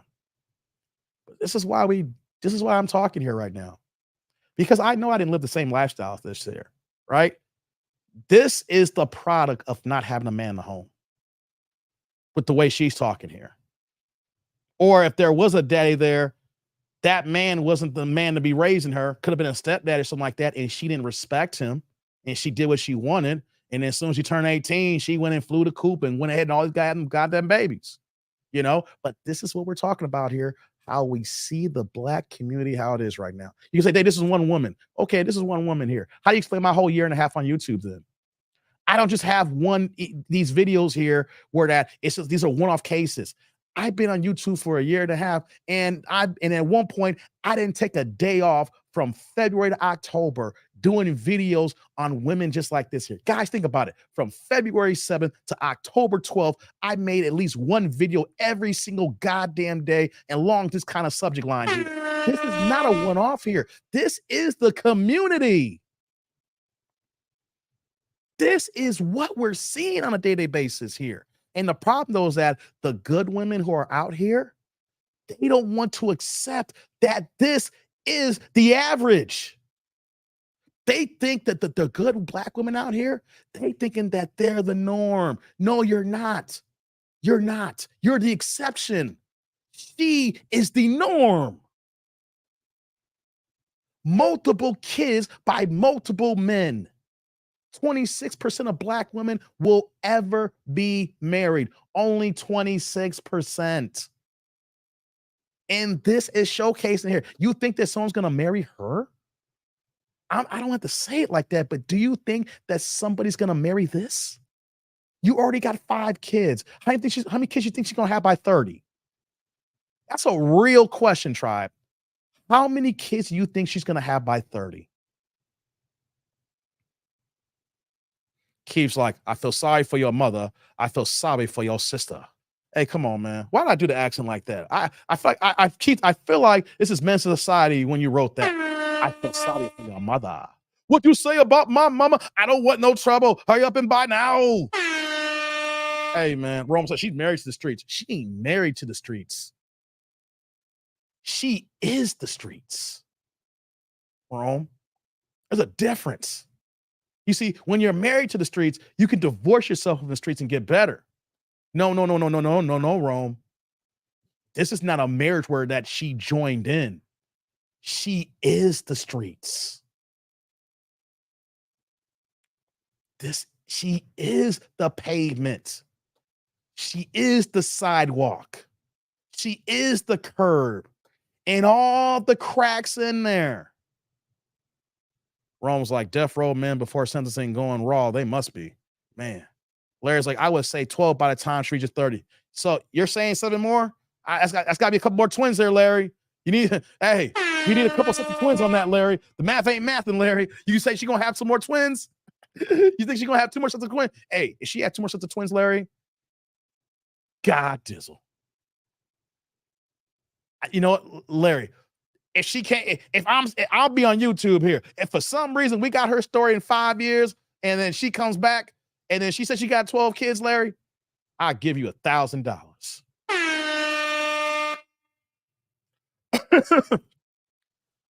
And I won't feel good about it. Let's go. He's saying about that. That's what I'm not understanding. Well, let me jump in. Some things that I've heard from men. And again, these are different types of men that you don't have kids by. Some men, they work all day. They have a hard day at work. They are out in this world. They might not want to come home and then have to deal with children that might not be theirs. Oh, well, that's not my type of person. That's what I was saying at the beginning. If you're going to judge me, off gate. If you're going to judge me about me having 5 kids, then you're not for me. Okay, if you're going to judge me because my kids are going to want. Every logical, good, sensible man is judging you and saying we're good. Guys, this is the type of attitude that women do here when they know they fucked up. And they're saying, well, you can't judge me. I don't be around who judge me. People judge every goddamn day. People judge every day. It's part of the game here. Your boss judges you when you go to work. Your family judges you. Your daddy judges you. Your mama, your sisters, your brother, your best friends judge you. When you go to the store, they look at you like, everybody judges. Right? The thing is, why give them something to judge about? People judge me. They think, oh, he's doing good. I ain't gonna front. I carry myself so that when you see me on the streets, oh, I have my head held high, my back is straight, my shoulders, I present my presentation as a man is showing. My car is clean, my shoes are clean, my hair is kept. Even when I'm dressed down, I wear clean clothes. Anytime I go outside, I make sure that I am presentable, even if it's only to the gas station. People judge every single day. The worst judgment as a black man is when the police come behind your ass and they thinking you something what you not. The police judge you, judges judge you. That's their job as a judge, to judge and give sentencing. Okay? Everybody judges. But why give them something to talk about? Shantae's like, how entitled is she to think people aren't going to judge her? Right, Shantae. Larry's like, that's the reality. She can't accept it. Exactly. Jay Bubba says, I know if I see a woman with 4 kids and 4 baby days, I'm judging. Bubba, you off? 5 kids. Add another kid, Bubba. But we know that you judge it. I'm sorry. Maybe it was a typo for you. I get it. You said 4 kids. Let me give you 5. So since I said 5, I know you judging Jay Bubba. It's all good, though, brother. It's all good. I got you. I got you. Rome's like, all right, God, forgive me. She looked like Beetlejuice actor. Goddamn, Rome. Beetlejuice. Hey, I heard they're trying to make a Beetlejuice remake. But, you know, it's kind of like on hold right now because the damn writer's strike and everything right now. You know, the writers and actors strike. But I heard it's supposed to be making a Beetlejuice remake. I don't know how far it is. I haven't heard nothing else since the strike and everything. Y'all holler at me and everything like that. But you know what, though, Rome? You don't need no forgiveness on that one. You see the pause game here? You see how she's looking right now? She don't care. So, guys, here we got to say here for people here. If you don't care about how your presentation is, why should we? If you don't care, why should we? Want to cry? You're not for me. That's what I was saying. I'm Okay. someone that's for me. So let's just You break have to accept it down. it from me. Let's just go to the north. Do you want to continue? It's up to you. Say it again. Do you want to continue? It's up to you. Oh, that's fine. See, I don't know why Kendra's asking this question. I know I'm stopping a lot here, but so much. Kendra's like, do you want to continue? Kendra's your show. You have 1 million people who want to come on and try to put themselves out there to look for a man and let their DMs get lit here. She ain't looking for a man. She even said it. She gave it a try. And now she's here, like, okay, let me see what we can do here, right? It don't work that way. Ladies. Why even come on a dating show when you know that people gonna send you shots? Guys, do you know how I feel when I do my show every day? Before I even go online, I look the way I look here. And even on certain days when I don't feel, it's like, man, I should cancel. I don't look good. And I don't do faceless channels. This ain't a faceless channel. I don't feel good and I don't look good. When I say I don't look good, you know, it's like, man, you know, it's just one of them days. But you know what, though? I still come on. I still do my thing. And I still, you know, and unlike what I'm thinking in my head, I look good. I look clean at least. You know what I mean? She don't care about how clean she looks. So if she don't care, then why should we? Okay. So what are your deal breakers? You gave us let's deal breakers. What kind of man are you looking for? We just not getting here? Someone that's going to accept me for me. Oh, God, no. Someone who's not going to judge me off having children and assume that I have children, that you have to come along and play stepfather or be there for my children. Because you got to. They are well taken care of. You will see that if you ever talk to me or deal with me. I got to pause. I'm sorry. Ladies, stop telling this goddamn fucking lie. I already know this video's going to be mine, so I don't care right now for this one here. A couple of F-bombs here and there. You don't want a man who's going to talk about your 5 kids? Sorry. You did it. That's yourself. You can't get mad at us because you fuck pookies to have these many kids as young here. There's 1 and 2. Okay, let me just ask you one question about that. That. So you don't want to get married ever? Not right now, no. Okay, so marriage is not a goal. No, not right. For me, crazy now, because nowadays, how reality is, marriage just like being in a relationship with a girlfriend, boyfriend right now. Oh, how God. People are doing now. Marriage is not really like, it's not the same that it's what it used to be. My morals is still stand by. Yes, marriage is part of a goal in the long run or whatever. But for me, marriage right now, hell no. I don't want to get married right now. Okay, fair enough. She doesn't want to be married. What else do you want, baby? Try to keep the marriage is like that because of women like you. 78% of these women are leaving their marriages. Women are filing for divorce way more than men. We stay. On average, when men are married, even when we're miserable, we stay. You know why? Majority of us are the breadwinners. Majority of those men make the most money. And you want to know something? If I was in that situation here, like, I make the money here. I got this house here. I've been putting in I'm putting in the work in this house here, right? Gonna redo the bathrooms. I got the basement here where I do my show at here. There's certain little things. I got my backyard, right? The men are invested into their place. And the average man is not trying to either give up the house so she can stay here and you got to move into a studio, or you're forced to sell and split the proceeds, and then she gets half the money to get a place, and then you take the other half to get a place here. Most men is not trying to downgrade when they get a house to a goddamn studio apartment because they got a divorce here. Men ain't leaving because we got the most to lose. And then when their divorce happens, when y'all women leave here, you take the kids and then you try to file for full custody here so that we got to pay the full amount for child support, and then you're going to want alimony on top of that here. It's because of these reasons here and because of the laws for marriage and divorce here. And when men are married, they ain't trying to get divorced. We got everything to lose. Women are incentivized to leave. They will be okay if they leave a good man. They know that man got to cut a check and you might take the house or get the proceeds and get your own place. But we ain't leaving because women know that they're incentivized to leave. We are here to stay because we ain't trying to lose everything. So when you say marriage is just like dating, because y'all women treat it like dating. You don't treat it as holy and sanctimonial, and that when you say I do, it's I do. It's not like I'll be I do for a couple of years, and if I don't feel good, we can do a no-fault divorce. No. That is y'all women doing this here. You guys are treating like it's dating. Men don't treat like it's dating here. Men know when we make that commitment here, we're in for the long haul. We in for the long game here. We know it's entitled to get divorced. We lose everything. Ain't no 50-50 half. We lose everything. That's y'all women acting this way here. Blacks up in the building. Let's go. Keep the phone in your face. Someone who believes in the person that they're with. You got to believe in the person that you're with. Okay. What are your deal breakers? Oh, damn. Deal breakers? We just not get here? Just somebody who don't have nothing going on for themselves. Oh, or God. Someone who don't believe in the person that they're with. Someone who judges you all. Just, I don't know. Deal breakers is someone who is not for me. Okay. If you're going to be for me, you have to be for me. Don't come to me and then don't be for me. Okay. Meaning, don't come to me and complain about the things that my life is going to come with. Everybody's life comes with different packages.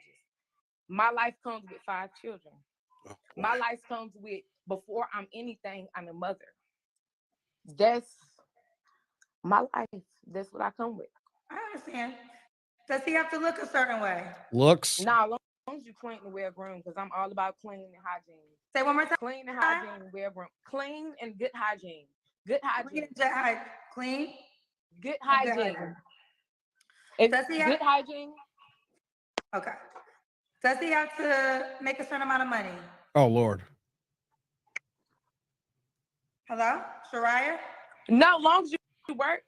Long as you work, you can take care of yourself, because I come with 5 kids. So I work and take care of myself and my 5 kids. So you got to have your own table, because right now I feed my table. I don't know if we lost or not. She said, this is a good point to pause it here. I'm curious. With 5 kids, are you on Link? Are you on Snap? Are you on welfare? I know you say you work, right? But you know that when you get on aid, one of the requirements is that you do have a part-time job. Yo, do y'all remember? Some of y'all may be too new here. Do y'all remember at the end of the year last year, I did a reaction video, and this woman was on aid, and her voucher cost $7. So she only had to pay $7 for rent, and she had a full 3-bedroom townhouse. Brand spanking new. It was like less than 5 years old. Right? So when these women say, my kids are taken care of, I work. But here's the thing, though, when it depends on your state, you just got to work part-time, like 20 hours a week, and then they'll give you the voucher. So if you have like 3, 4, 5 kids, you get a check for all those kids there, every month. Your $7 voucher or $14 voucher means that all you got to do is pay $7 and you got the whole place to yourself. And all you got to do is pay the utilities on your own. You got to pay your own cell phone bill. You got to pay the heat and gas, but the rent's only $7. And then the kids get, you got the link card for the kids for food. These women are living it up if they're on aid. And don't let them get on child support if anyone's paying child support, even if it's only a few bucks a month. So when someone like this is saying that my kids are taken care of, we need to ask a question. Is your man the government? Is the reason why you ain't looking for a man and then you've been doing all these Pookies and Ray Rays is because Daddy US Gov is your man. The U.S. Gov who provides you your benefits. He's your sugar daddy. That's the issue here that I need to find out. Oof. Wait, Shariah, we're going in and out, honey. Did we lose her? Look at that pause game right there. Look at her. Looking like Who Shot John. I hope she don't come back. Hello? I hope she don't come back. Shariah? Don't unfreeze, please. Shariah. Is Kendra trying to get it back? I don't want to disconnect with you, so I'm not sure. Oh, maybe she got disconnected. Okay, I'm not sure how it ended. Well, y'all, this was a pop-up show. This was not a planned show. We do still have our show tonight. We still do have our show tonight. We still do have our show tonight. Here's the deal. None of us are better than anybody. We all got shit. Okay. And but I've been praying for how to give truth, and particularly with Black women. Because I feel like if it's a Black man or a man, period, I can speak freely and there's no backlash. Like, yeah, tell that man. But whenever it comes to Black women, it's a very sensitive space. Why is it sensitive? I don't want to beat down my sisters because you're my sister. I'm a Black woman, right? The sister code, you hear it. I want to give a perspective that I think we're walking away from. And wait, before she finishes that off here, that's the problem. That's the problem with women. You heard she said, when a guy comes up, it's easy to dismiss them. It's easy to grill them. But then when she says, when a woman is sensitive, because I'm a woman, man, you know what? Hold on. Big box here. I hate to say this here. Fuck that shit. Fuck that shit. We are adults here. We got to stop hand-holding these women here. If you are a grown adult, you get the same work as if a man was getting this work here. And that's the problem with Kenny. She literally said out of her own mouth, if this is the man here, it wouldn't be a problem. But for women here, we got to be sensitive. No, we don't. That's the problem with the Black community. We codify people. We got to coddle them. They made their mistakes. They got to lie in their bed. And now we got to coddle them because we got to adjust to their feelings. That's why they're going to stay in the goddamn rut that they are in right now, because you say it's sensitive for a woman. If women would hear the real, just like when men hear the real, maybe there might be some kind of change here, because here's the playing game bad strats about this here, right? The fact that when a man's doing bad, no one gives a damn about that man. You know what we say to that man? Hey, man, be a man. Pick yourself up. Stop crying. The world don't owe you any understanding. The world don't care about you. Either get it right or just go in the corner and just prepare to die. That's what men got. We don't get no coddling. But you know what happens though before that though? These single mothers who don't have no men in their life, in the days of Pookie and nowhere around or he's in jail, these women will coddle their sons. These boys will be in their teenage years, and these mothers will coddle them in the way you probably treat your daughters. And then you know what happens after the fact then? When they coddle these boys their whole life with no man in their life to even give them discipline, no structure to talk to them, right? They get older now, and then they move a certain type of way, and they become the future Pookies and Ray Rays and their own feelings and their elements acting like they mama.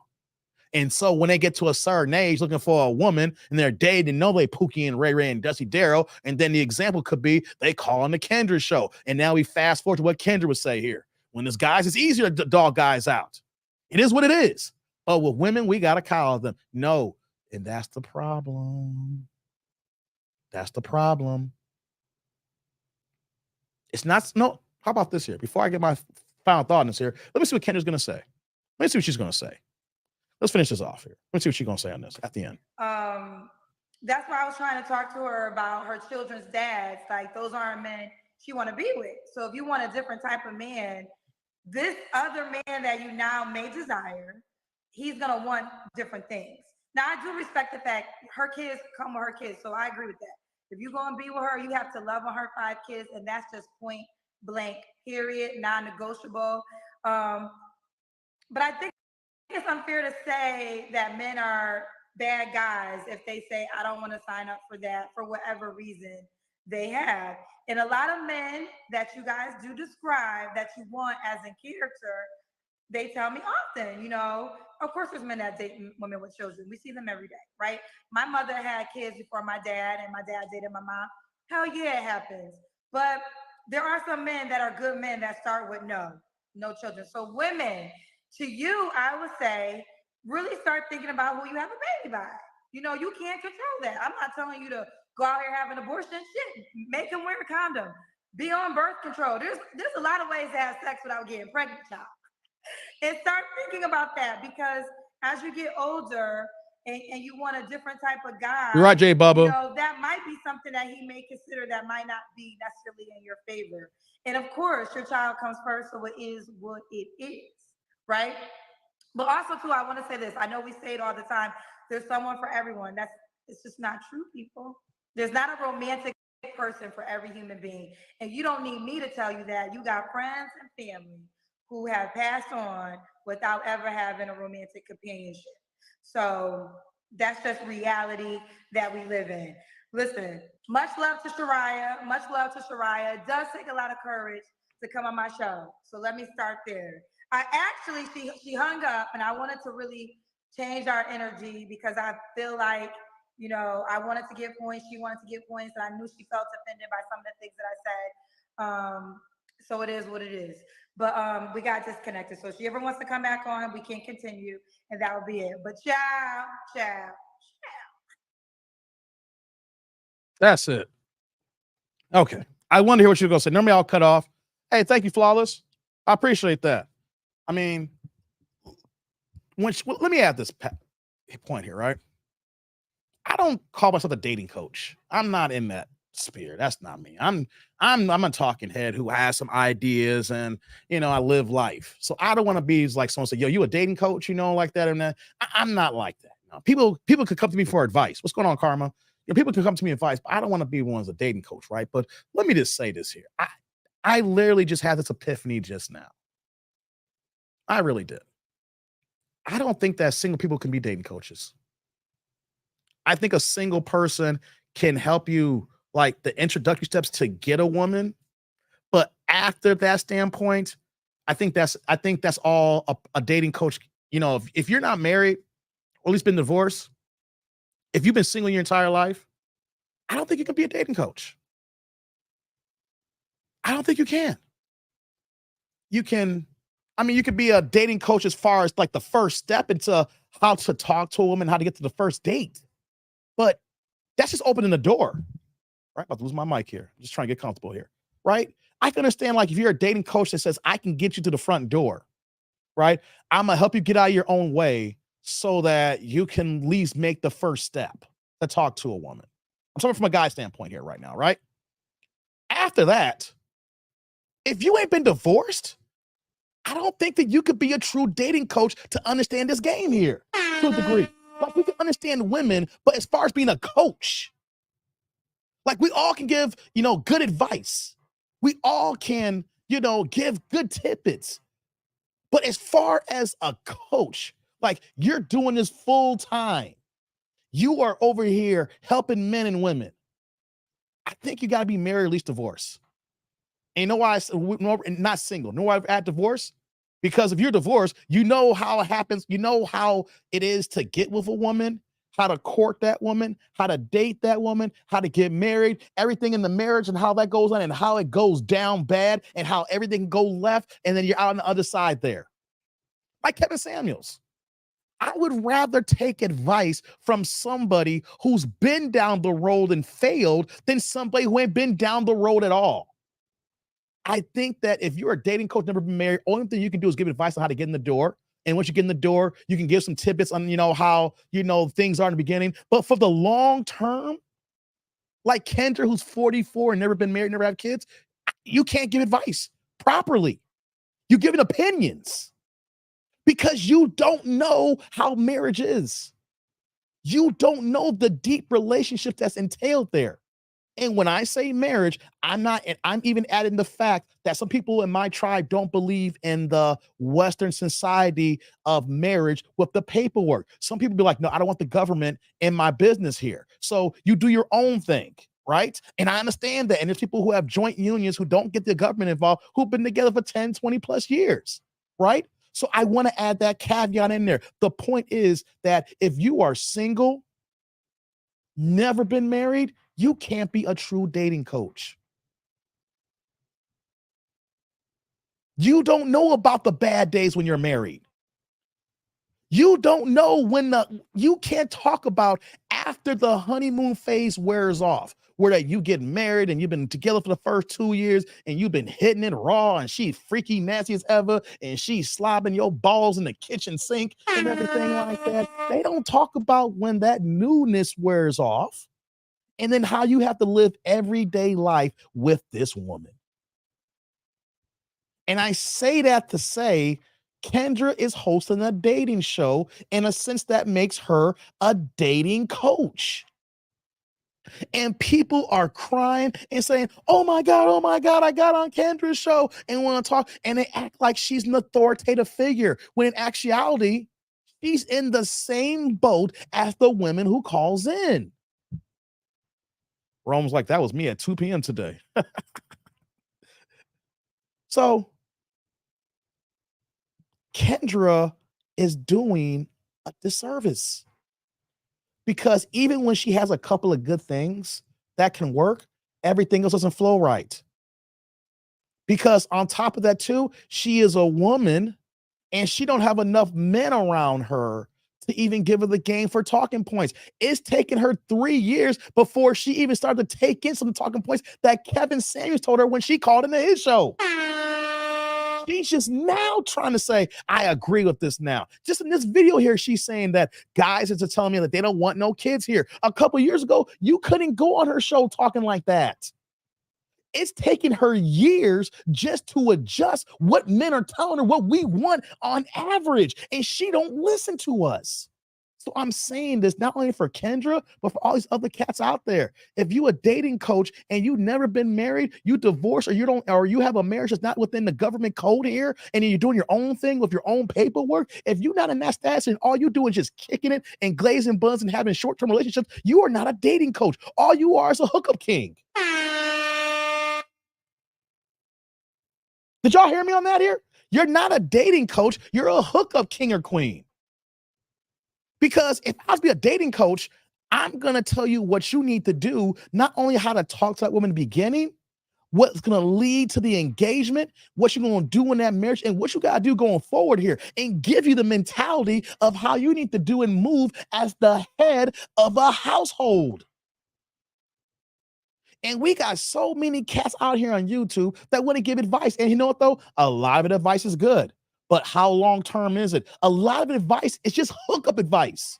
How to get this girl, how to get this guy, how you got to put yourself out there like this. When in actuality, when I was talking about earlier in the show, how I can't stop not being black here, and our culture is at its lowest peak right now. We need more sustainability. We need to promote nuclear families. We need to promote nuclear bonds. We need to promote that this hookup culture is going to be the detriment to these women here because they're riding a cock carousel, not realizing that they're missing their value because men can see that. You're on a carousel at 24, 25, 26. Then you mess around and get some babies. And by the time you're 29 and 30 with 1 or 2 kids here, and you say you're ready to settle down, but then the man you want says, I don't want kids. Well, I don't want you with kids. So many men that's going to be wiped off the potential plate for you because you wanted to talk to the hookup king or queen and live your life and just be on a carousel. Or for the dudes, you just want to go ahead and slap those buns and everything like that. And I talk to the young cats. If you are under 30 years old, you shouldn't be thinking about no goddamn marriage. You shouldn't be thinking about no serious commitments when you're under 30 years old. You know what you should be thinking about when you're under 30 years old? You should be thinking about how you're building yourself here as a man, building your core, getting those bricks laid out, how you're getting to your career. Because let's just keep it a buck here. Unless you're an athlete or entertainer on top of your game super early, and then you're the minority of the 1%. Most of us don't start making real money until we get to our mid-30s. When before we're 30, most of us are dead dog broke. So men, if you are dead dog broke or that you are building yourself here, how are you supposed to take care of a family? Because when she gets pregnant, she can't work at a certain point here. Let me give you some game here. When my girl got pregnant, and that changed everything. Lucky enough for me, I was 36 years old and I was holding it down. You know what though? She couldn't work at a certain point. So I had to pay her cell phone bill. I was like, you know what though? Fuck the cell phone bill. I'm putting you on my plan. If I put you on my family plan, I only gotta pay $10 for the line, and then anything extra, it's like $22 a month. Why pay $100 something? Girl, we're cutting your phone line out. I put you on my plan here. I gotta pay for the phone, but it's only $20 now. Most guys don't think about that when their girl gets pregnant because y'all just hooking up. Okay? When you know she's not working, you gotta think about these bills here. What if she has a car note? If she has insurance, because she can't work now. All right. How did you consolidate the bills if y'all just hooking up and she lived over here and you over there here? Two bills don't need to be two bills. If you were married and had a family nuclear unit, it would be one house, one apartment, or one condo, or one townhouse where that you planned for this before she got pregnant. These are just simple things that is not being talked about by these damn dating coaches here, especially Kendra. And especially the fact that these women call in and they already got 5 kids and talking about don't judge me because I got 5 kids. Here's the thing, Kendra. I understand what you're saying here. And you're being too goddamn nice because women are being coddled right now. And we got to stop that here because they are adults here. Women's like, I don't want to be judged because I got 5 kids. It was so what? So fucking what? So fucking what? So fucking what? You got 5 kids. People going to judge you because you're 25 and you're living reckless. You got a man in jail. Even if you didn't have 5 kids, if you just had just the one kid and the man in jail, you still getting judged because you chose a pookie who's locked up and he can't take care of his goddamn kid. That's on you.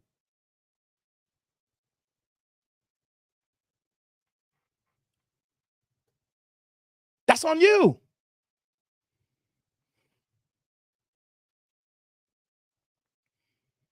So I'm saying all this to say, if you guys didn't hear in the beginning of this live stream, you got to play the beginning here. After I get done, of course. Our culture is jacked up, right?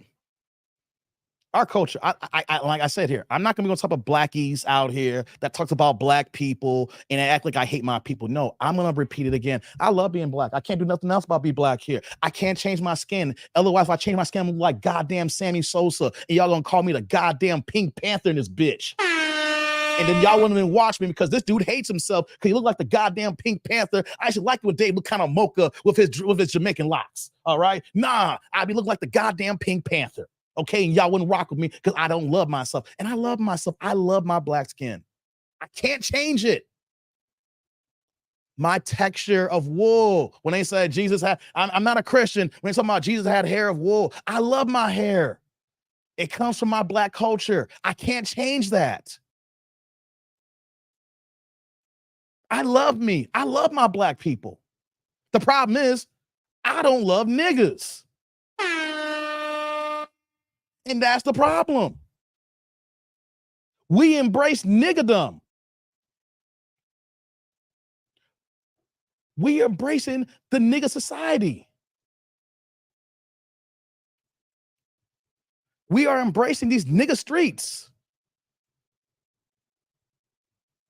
And these women here, they don't want good brothers. They want the pookie niggas because they feel good. They're exciting. They're not boring. They're not lame. They're not L7s. But here's the problem, ladies. When you get 50, you're going to want a man that's boring.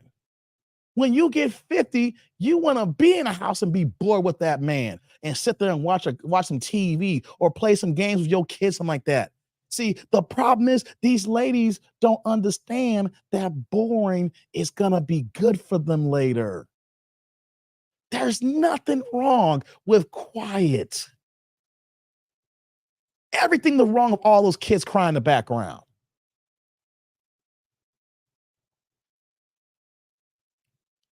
We need to build and sustain nuclear families. We need to build and sustain nuclear homes. And what does that mean? The man is in the house. The woman is in the house. Preferably if you do it right, and I understand how the marriage game is not cool in the States here. If you do it right, it's under the condition that there is a mother and a father, a wife and a husband, so that the kids can see how to properly grow up, so the kids can respect their elders, because these kids don't respect men. And then you look at these women here and we look at them and it's like, yo, there's some hoes here in the house. But more importantly, they don't respect men because there's no men in the house here. And then these boys are growing up extra femicide here. And they don't respect men because when a man checks them, they don't even know how to move right.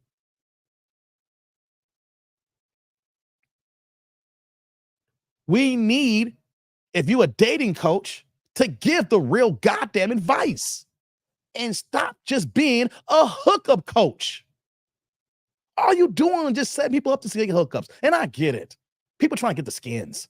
It's bigger than just hooking up. And that's the problem that we have. We just normalize, just go ahead and hook it up and keep it moving. We are the only, what I'm saying, we are the group of people who normalize this dysfunction. Is there wrong in every society? Hell fucking yeah. White folks got problems. Indian folks got problems. Puerto Ricans got problems. Mexicans got problems. Italians got problems. We all got problems. But black people, you know what they say? When white people got a little cough, we got a goddamn cold. When they got sinuses, we got the flu. Keith's like, Big Day, women change their appearance every day with the wigs and makeup. It's a disguise. Man, brother, it is. So, hold on. Oh, I missed this here. I didn't see this here. Shout out to Felix. What's going on, Felix? Felix coming in with the $10 house. Turn the chat yellow. I was cooking, Felix. I saw it earlier, almost forgot, but I don't forget, Supers, man. What you got for me, brother? For my first time, gratitude to you and what you do. You are a life advisor. Put that on your LinkedIn. Hey, Felix? Felix, thank you, brother. Give me one more now. Get home. Come on, Felix. Thank you, brother. Hey, man. Salute. Thank you for the holler. I appreciate you. Thank you, Felix. I see you in the chat popping a few times here, but I guess I think this is your first super. Man, I'm humbled that you're going to drop your hard-earned coin to tell me that. Life advisor. I appreciate that. I ain't no coach. I want you to, I got to say this again. I appreciate that, Felix. Thank you. I like that. I ain't selling no books. I ain't got no books on YouTube. Nope. I'm not writing a book. I'm not selling no books. I'm not doing that. I ain't got no courses on how to get girls. I don't do that. That's not my thing. No, I'm not doing that. I could. I got enough content up here to do both those things. I could write a book and do courses for you. I can do that. I can tell you what worked for me. I can do that easily. That's not my game. I want to sit here and talk to you guys and have real conversations. How we would do if you were sitting down talking to somebody, whether you're at the barbershop, you go to somebody's house, you're on the phone.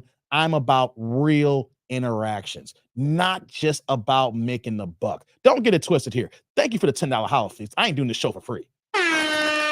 I'm monetized on YouTube for a reason. All right. I don't keep it real. I don't see when I first got started here, it's the bill to be monetized. I ain't trying to be like Fresh and Fit out here. Okay.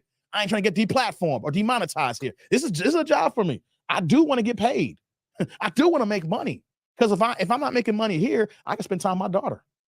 You know, she got another story that she wants to listen to. She always be making up all these kind of stories all the time. She a young version of me. Her little self, her little goofy self here. You know what I'm saying? But I don't do all these things here. I want to have these conversations because that's what needs to happen. It's got to start with the conversations. And then from there, it's got to come with the accountability. We have these conversations so we could understand what's going on here. We can't change these people in these videos here. But what if I use these videos as examples? Because shout out to my man Lorenzo. I'm not sure to put Lorenzo on blast, but he put it out there for himself here that his daughter is similar to this woman here. So what do? That's an example. We talk about these examples and then we learn how we can do better. That situation is done for. But what about the next person who could be young enough on that cuffs here? Can we catch somebody before they go over the edge? I was like, don't push me because I'm close to the edge. I'm trying not to lose my head. It's like the jungle sometimes it make me wonder how I keep from going under. Seriously. That's a real, that line makes a lot of sense, doesn't it? I wasn't trying to freestyle that, but that just kind of flowed into play here, right? But that rap song for so many years ago, that makes sense, doesn't it? When hip hop was really hip hop, right? Notice I said that, right? When hip hop was really hip hop. And that's another problem too. I hate to say it. I tell people the way I grew up on hip hop, man, I'm the backpacker who grew up. I was that kid in college. Yo, man, I had my back remember when Kanye came out and he said that, yo, you know, and talk about backpackers, stuff like that, and he helped make it cool. I was one of those backpackers. That was me. When hip hop was hip hop.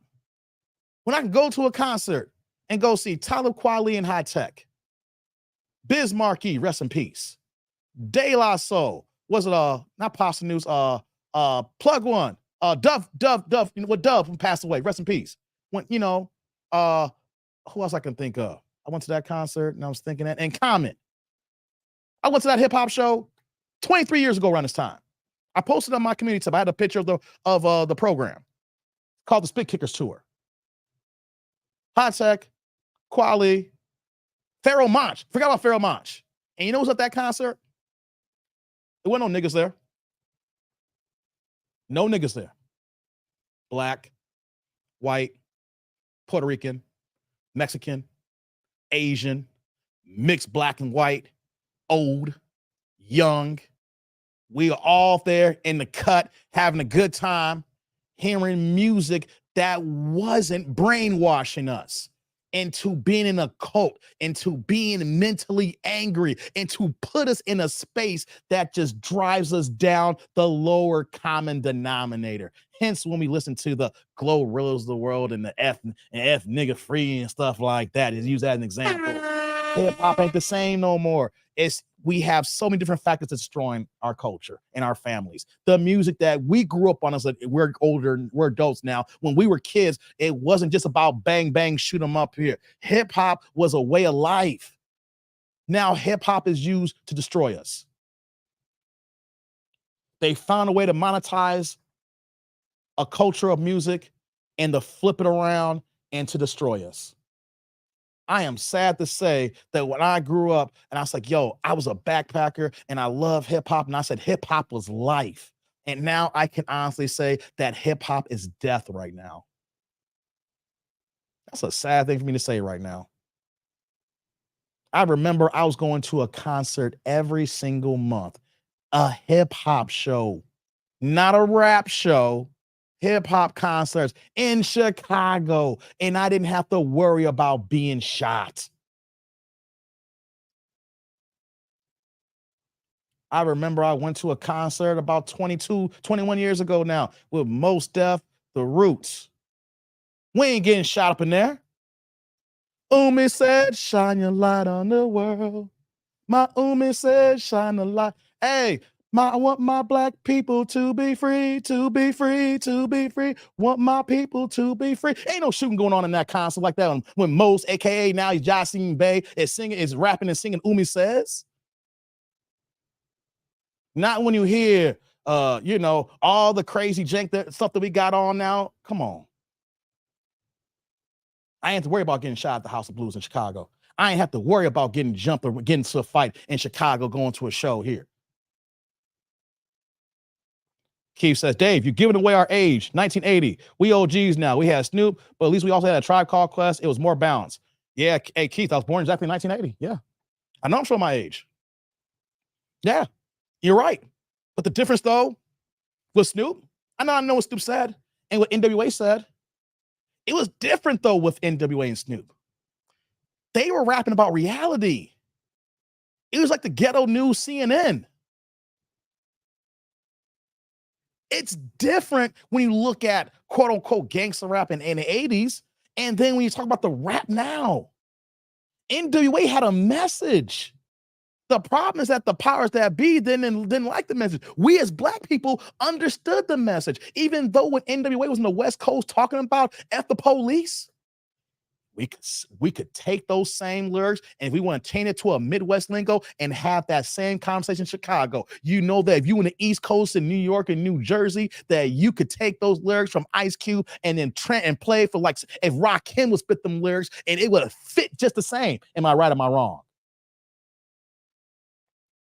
I mean, like the last real hip hop I've heard was more than 15 years ago. Strange Fruit Project, Caesar Comanche, and Justice League. Oh yeah, Justice League. Yeah, man. But you're right, Keith, about like growing up in the 80s, And you can have a Public Enemy. You can have an NWA. You can have a Tribe Called Quest. You can have the DOC. You can have Snoop. You can have the Jungle Brothers. You can have De La Soul. You can have Common. You can have Rakim. You can have Pete Rock and CL Smooth. Just getting started. The kids today who are listening to this music are being hypnotized or that they're angry. They want to fight. Shoot the club up, what? Shoot the club up, what? Shoot the club up, what? Shoot the club up, what? Shoot the club up, what? And all of a sudden, then, you want to fight. You want to get it in.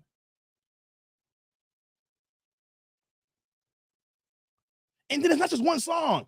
The next song is fuck nigga free. Then the girls are hypnotized now. Now they acting masculine. They dudes in the club now. They hard as ever. They want to fight dudes.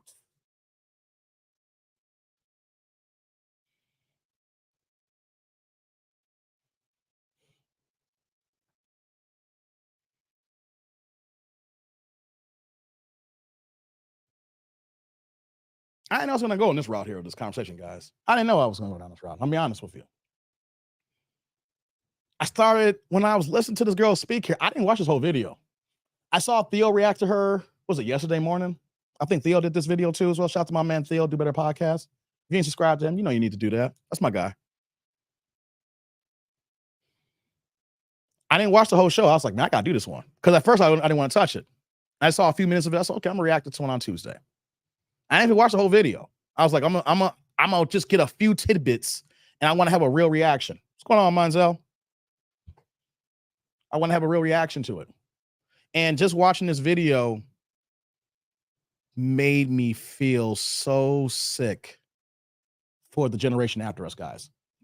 I am a true 80s baby. I was born in 1980 on the head. So I was a baby in the 80s. I'm an 80s baby raised in the 90s. Came to adolescent in the 90s. And I'm looking at how I grew up and how I lived. And I had I can say, unfortunately, I can't believe I'm saying this. I had the fortune of having my mom and my dad actually be married, live in the same household, and raise me and my brother. And even all the issues and problems we may have had, my dad and my mom stuck together and were married for 49 and a half years. And my dad was planning their 50th wedding anniversary before he had a heart attack and passed away. And and now when I look and I think about all the things now, and I grew up and I'm seeing the dynamics of the world today, the nuclear situation that we got here in the United States, and it's more and more becoming a minority that guys like us, or even women, if you're in my chat listening right now, women who have both their mother and their father. I talk from a privileged standpoint, unfortunately. I'm saying this right now. And when I first started this channel, I was talking like that's supposed to be the norm. There's so many people who do have both that. And as I go on, I realize that, yes, there's so many of us here that have both their mom and their dad, but it is really one, now that I have immersed myself here, is really a small number. We don't have many nuclear families. The nuclear family hole really started to end in the end of the 60s when the feminist movement kicked in. Our parents, of course, had nuclear families. Some of us may have had nuclear families, but the next generation is not going to have that. When we bring up the stat that 26% of women will ever be married, and then we see that 54% of Black men are single and childless here, our community is separating more and more and more and more, where people are not getting married. But the problem is that we're still having kids. We're still making babies.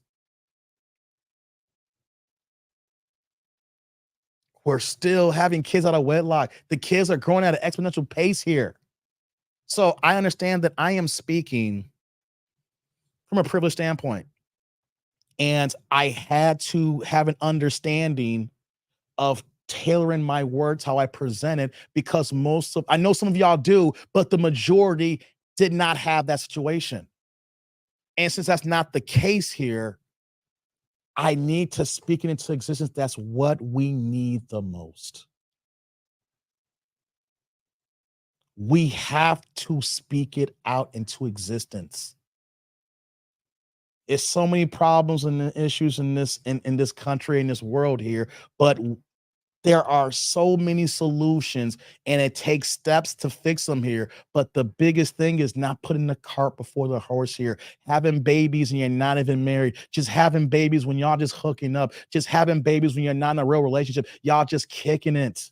And then when you have these babies, both the mother and father not living together, and so the woman's raising the kid primarily, the guy comes in here and there, things of that nature. He's there, but he's not really there. He's active, but he's not living there. And then when we fast forward, when the kids are alone listening to music here, we don't have the father home to police the music these kids are listening to. I'm a cool dad, and I'll let my kids listen to hip hop. It's gonna be some old ass hip hop now. It's gonna, like, when my daughter gets to a certain point and I hear the music, she ain't gonna be hearing some music. I was like, nope, not in my house. And not like I'm being an old janky ass dad here. I know what's good music, and I know it's gonna hypnotize you, and I know it's gonna turn you into a thought. And I don't want my daughter to be a goddamn thought. You're gonna be hearing some caught my heart for the evening, kiss my cheek, then moved in and confused things.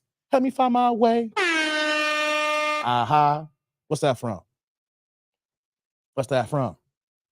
Messing me up my whole head, teasing me just like Tisha did in Martin. Now look at what you're starting. Schoolboy crush and it ain't a hush. The whole world see it, but you can't. My people's in complain, singing, raving, rant. Hey, what's that from, y'all? I'll spend some Q-tip. That's Q-tip. That's what she gonna hear. She ain't gonna hear no damn Glorilla.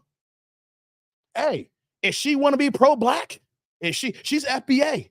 You know, I'm technically I'm FBA, right? If she want to hear some, I got a letter from the government the other day. I opened and read it and said they were suckers. Hey, if she want to hear some Chuck D, I'll play some Chuck D. Ain't gonna be no Glorilla. We can listen to Chuck D, baby girl. Tell y'all kid, we can listen to Chuck D. We can listen to Q-Tip, De La Soul, whatever. You know what I'm saying? So many levels can change in our families, can change so much if it's not just one, but two adults, mother and father in that household, preferably husband and wife, because that kid can't get away with anything. He gonna try to. You know what he's gonna say? Damn it, I know I can get some of mom, but pops ain't gonna be playing that. And then after a while, these kids understand that I can't do that. You know, they be afraid, I can't do that, man. My dad gonna trip. I can't do that, man. My mom gonna get on me about that. You know, hey, man, my dad's home all the time, man. I can't do that, guys. I gotta get home at a certain time, man. My dad gonna kick my ass, man. You want to speak out? I can't, man. How am I gonna get back in the house? My dad's always home. Does your dad work? Hell yeah, he works at home. How my daughter gonna get away with some stuff? I'm working all the damn time, but I'm not out in the streets. I'm working at home. My job allows me to work from home a lot, and then I do my YouTube job here at the home. How is she gonna sneak out the house when my black ass is here working for 14 hours a day and I don't go to bed at 2 a.m.? You can't do that if the daddy's home. Pinball's like, my folks were married 47 years before my pops passed away. Salute to you, Pinball. Me and you in the same boat, man. 49 for my pops before he passed, 47 for you. Salute to you, brother. Pinball said, mother and fathers need to be under the same roof for the kids. Exactly. Keith says, I'm blessed. So my parents are alive and still married 45 years, September. Rest in peace to your pops. That's dope, Keith. Hey, if your parents still here and married that long, man, hey, man, rock with them. Tell them that, you know, whenever I go to my mom's and I sit here and we talk about my pops and everything. That's what's up, Keith. That's dope, man. That is dope. Time's like funny. My daughter listened to the music I listened to in the 80s. I catch her listening to the Smiths. That's dope, Tommy. Like my nephew, he's not my son. It's my brother's, son.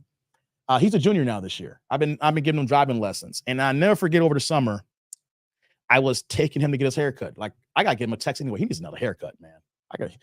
He's sleepy on stuff like that, but that's why you gotta need a daddy or uncle in their life, to put him on. So, I was driving him to get his haircut. I picked him up. We're driving, having a conversation, and he had his iPhone on. Anyone know something? Know what he was listening to? Know what he was listening to? Slick Rick children's story. Caught me off guard. I was like, wait a minute, I'm driving. Yo, what you listen to, Troy? I'm listening to Slick Rick, Uncle Dave. I just started listening to him. It's pretty good, actually. I was like, you my nephew. You my nephew. Like, if you found Slick Rick on your own. He robbed another and a sister and a brother. Try to rob another with the DC undercover. Man.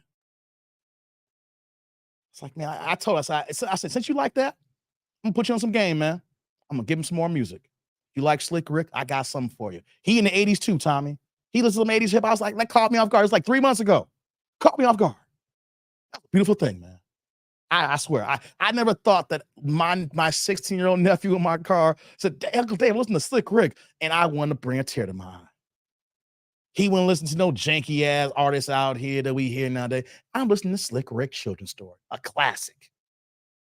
Quick says, I'm 48 and parents are still married 50 plus years. We did a family vacation last week. Quick, that's dope, man. Hey, say that to the mountaintops, Quick. That is dope. That is dope. Tommy's like, better Slick Rick over Willie D. Your nephew will get a talk from you. Hey, he listened to the clean version. I would let him, if my nephew listened to Slick Rick, I ain't gonna trip. I'll take that any day than this crap that we're hearing right now. You know what I'm saying? You know? Hold on, did I miss any other comments here? I didn't know this was gonna my conversation was gonna go this here. Dang says truth. Oh, thank you, brother. Karma. Oh, I'm seeing Karma said Tupac had a message. These rappers don't have a message, they just push violence. The problem with Tupac, I love Tupac. The problem with Tupac is he was just young and dumb. 25. The irony. Tupac is the same age as this girl that we just reacted to. Tupac was 25 when he died, right? When Tupac's 25 when he died? When he was in Vegas and and all that stuff was going down. Ain't it crazy how these young entertainers that we see in our past, like even the ones that were out there, we know they meant well. They just didn't have the structure. Tupac at the end even admitted he found out his mama lied to him about his daddy. Remember, he was talking about his daddy and everything like that. And even like on Dear Mama was like, even though you was a crack fiend, mama, I know you was a black queen, mama, right? And he was dogging his dad out because the story she told about her dad, he came to find out, Tupac's dad's still alive right now. It's like at the end of his life, the people who knew Tupac knew he was making a change. He knew his mom lied to him. He knew that his life would have been different if his daddy was in his life here. Tupac, who knows, we would have had Tupac if he had a daddy in his life. He probably wouldn't been the militant person. He probably been an upstanding citizen and a good actor. He probably wouldn't been the person we see today. But you want to know something? I would have preferred that Tupac had his daddy and lived an upstanding life than being this cult figure who died at 25 with the lie that his daddy wasn't around. Am I off for saying that?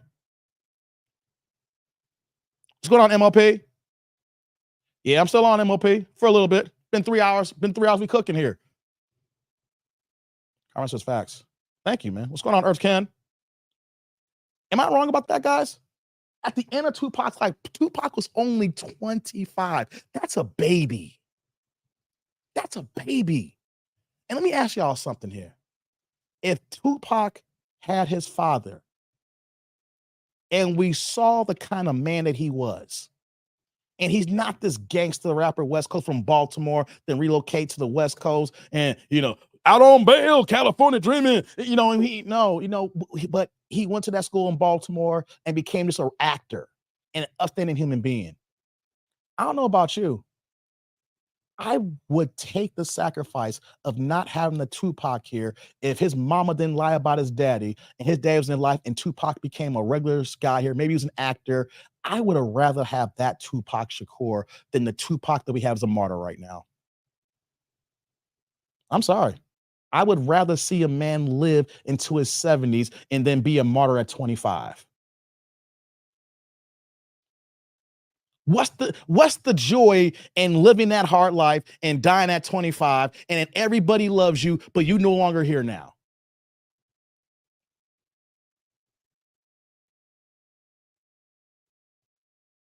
Pinball said, Dave, I was riding with my nephew and he was listening to Master Appeal by Gang Starr. Talking about it was nice. Hey, Pinball, that's dope. I actually got to see Gang Starr in concert in their last tour back in 2003. That last album they dropped, The Owners. I know exactly. They dropped that Owners album in 2003. And true story. Me and my best friend Jacob, I've known Jacob since we were 4 years old. Me and him still talk to this day. lived like 2 houses away from me in Bolingbrook, Illinois, right? And I went to that concert, and DJ Premier, with his Gang Starr hat on, he threw it to the crowd. And there was this drunk white girl at the concert the whole time just she was just annoying. And I ain't gonna front. I pushed that white girl out the way and got that hat. You don't appreciate DJ Premier like me. I'm a DJ Primo fan. I call him by Primo. I don't call him by Premier. He's Primo to me. I know almost every single Primo song, man. I can hear a track come on the radio right now, and that's a Primo beat. She wouldn't enjoy that Gang Starr hat. I pushed her ass out the way. Yo, drunk, get the fuck out the way, white girl. Give me Primo. I got your hat, Primo. Primo, here. True story. I put my guy on the phone. He'll tell you. I pushed that white girl out the way. Got that hat. Shout out to DJ Premier. But yeah, I can appreciate that, man. Gang Starr? Hell yeah. Hey, man.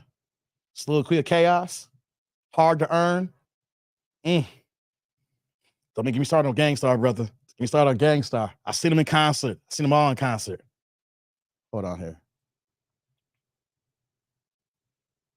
Tupac also glorified thug life, even though he was pushing messages. And Tommy, you're right. And that's the thing, though. I think if Tupac had his daddy, he would be pushing no goddamn thug life. Any dude who grows up with their mama and their daddy and they're on the right course here ain't pushing thug life. They're not tattooing thug life. Even though he had the acronyms, I forgot what he said what the THUG actually stand for thug life. He had a meaning for it. No man in their right mind, if they raised by an upstanding father who's going to keep in the right plan, it's going to talk about thug life. That daddy like, you ain't no goddamn thug. I'm in the house here. You know what I'm saying? What's going on, Earth Ken? I see you there. Let's see here. Damn. When I was 25, I wasn't even in the same mind state that Tupac was at that time. Exactly, Tommy. When I was at 25, man, I was working at Office Max Corporate, just trying to figure out my way. I ain't had the mentality of Tupac. You see how Tupac was? Could you imagine if he had his daddy in his life with that kind of sharp mentality? If his mama didn't lie that his daddy was no good and was dead or whatever the case may be, and then late at the end of his life, and Tupac's dad's been talking about it to this day now. He won't dog his mom out. He won't dog Tupac's mom out, but he openly talked about how he was lied to. He was lied on. Did you see my email, Dave? I haven't checked my email, basically. Derek says, hard pass, Dave. We talking about hard pass. Hard pass on what? An open mind can open the world. You're right, Earth Ken. Times like I was 20 when Tupac died, and 21 Biggie got shot. Yeah, I was 16 when Tupac died. I was working, and this is the crazy thing, Tommy. I was 16 years old, and I was working my very first Saturday night at my first job. I had got my job. I was working at Menards hardware store, and my first day of work was my first day of junior in high school.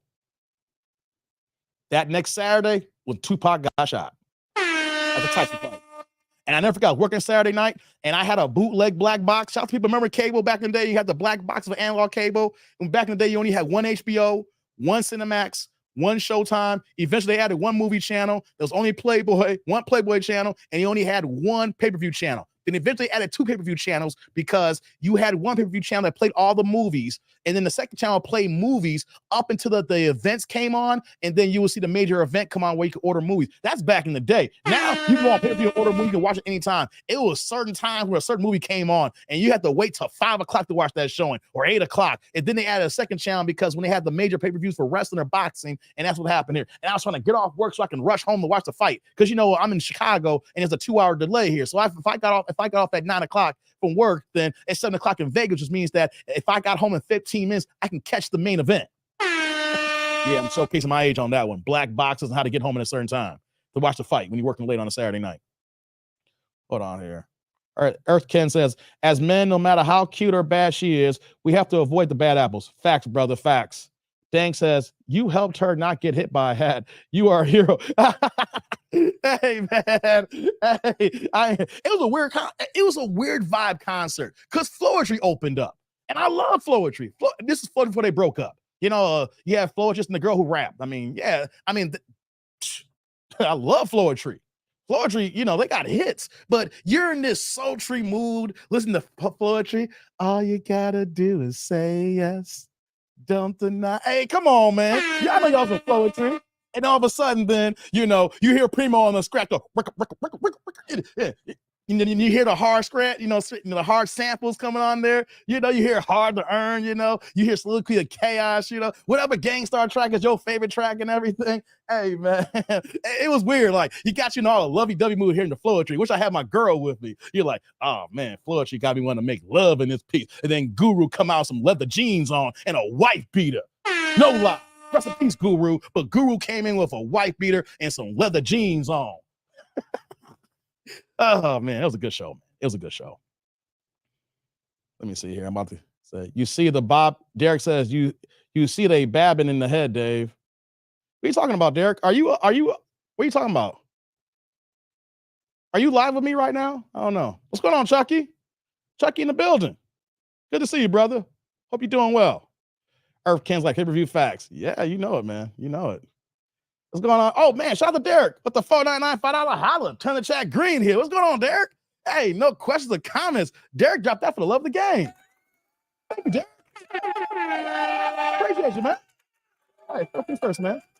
Salud. Thank you for the holla. I appreciate you, man. Thank you. Hey, thank you for that love, man. Time to say, bro, they gave up on pay-per-view when Tyson people got tired of paying $9 for a boxing fight. Oh, that ain't stopped them, Tommy. Tyson was still getting down pay-per-view. Hey, when he fought Lennox Lewis, 2.2 million pay-per-view buys in 2002. Both Holyfield fights, over 1.5 million pay-per-view buys. Hey, Tommy, it didn't matter if Tyson got them fights in 5 seconds or he bit an ear off. People were still buying Tyson pay-per-views, man. I know. I'm still a diehard boxing fan to this day now. Look at Ali behind me. I talk about black culture, and my number one icon behind me is Muhammad Ali. I should tell you how I feel about the boxing game, man. But no, they didn't want to give up pay-per-view, man. Pay-per-view is still here to this day. Tyson made over $300 million in his career. Majority of that pay-per-view at the end. He got broke at the end because of Don King, but he made over $300 million, brother. So he helped make pay-per-view. Well, the current pay-per-view model we have today. Tommy's like, the undercard had more action than the main event. Well, that's true. I'll give you that, Tommy. Yeah. I mean, it only lasts a few seconds, man. But you want to know something, Tommy? I'm going to give you a real life situation here. Even if it's a first round knockout, people love that shit. Doesn't matter if it lasted 20 seconds or 20 minutes. But Tyson, even if it was a first round knockout, people loved it. You know why I can say that, Tommy? Because last year, I went to New York for work. I planned out perfectly. Shout out to my man, Drew Titan. He's out there near. He got a boxing channel, Drew Titan, LLC. Check him out during the day. So, you seen him here in the chat. He was here earlier with his Painfully Exes podcast. He dropped me the super earlier. He got a couple of channels. But Drew's main channel is his box channel during the day, right? And when me and him first met up was for Deontay Wilder fight. Last October, it was his comeback fight. It was his first fight back since he lost to Tyson Fury in their third fight. If you know anything about that fight against Robert Helenius in October 15th, I think it was, last year, it was only one round, and Wilder only threw 3 punches in that round. But that last punch he threw put Helenius to sleep. Anyone know something, Tommy? Me, Drew, Rod was in the building. A few other folks who I don't know if they're here or not. We had a whole bunch of us that came to New York that weekend. We were outside till like 1 a.m. outside the Barclays until they kicked us out because security got late. The excitement of just watching that one punch and seeing someone get put to sleep, brother, priceless.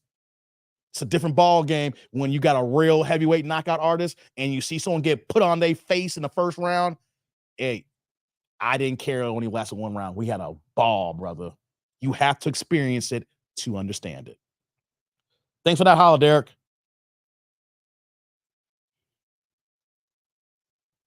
Let me see here. Quick says, you just talked me through another 2 miles, 4 miles down today, 10,000 steps. For real quick? That's what I'm talking about. Let me do that here. That's what I'm talking about, quick. That's what I'm talking about. Hey, if I got to go extra to help y'all out, I'm here for you guys, man. If I got to go a few extra minutes so y'all can get y'all goals, you in the gym, You working out, you rehabbing, you at work, you at your desk, you trying to get on home. Hey man, I'm not selfish. And whatever I gotta do to help y'all out. And that's dope, Quick. Proud of you, brother. Proud of you, man. Get that healthy back on. Did you watch the Anthony Joshua fight? Hell no, Dank. I don't give a damn about Anthony Joshua. I'm a diehard boxing fan, but I don't got the zone no more. I don't pay for that bullshit, the zone. And I ain't paying to see Anthony Joshua till he get into the ring with Deontay Wilder so he can get his ass knocked out too. All right. Anthony Joshua is what he is right now. I ain't gonna watch Anthony Joshua till he fights Wilder so that he can get his ass knocked out. I'm keeping the buck here because at this point in the game right now, his head ain't right, and no fights look good with him right now. He ain't looking good since he got beat. All right, so I ain't watching him until he fights Wilder because he ain't fighting nobody until he gets in that ring. Erk said we had that show, Sex in the City. Hey man, my dad loves Sex in the City. Hey, my dad, I'll come home and I'll come out there. Like, Dad, you watch Sex in the City? His first line was, my pops would say, man, these heifers are funny as hell. He said, these heifers. That's what he said. Derek's like, sorry, I've been in and out. You good, Derek? You good, brother? People still love Iron Mike. Yeah, Dank. Mike, hey, people still love Mike to this day, man. Hopkins says Q-Tip. I love me some Q-Tip, man. I met Q-Tip. I rapped with Q-Tip one night. Matter of fact, it's roughly around this time period, 15 years ago. I was dating this one girl. She was a singer. I used to be a producer back in the day. I used to make, you see me, I had my saxophone, but I used to produce and make beats. And this girl I was dating, I actually produced her EP and everything. And she had a band as well. And so her band was in Milwaukee, and her group was opening at this venue. It was like a small version of the House of Blues in like Madison, Wisconsin, something like that, right? And on the card was her band. After that, it was 88 Keys. Y'all know, the producer 88 Keys. He helped produce the Black Star album.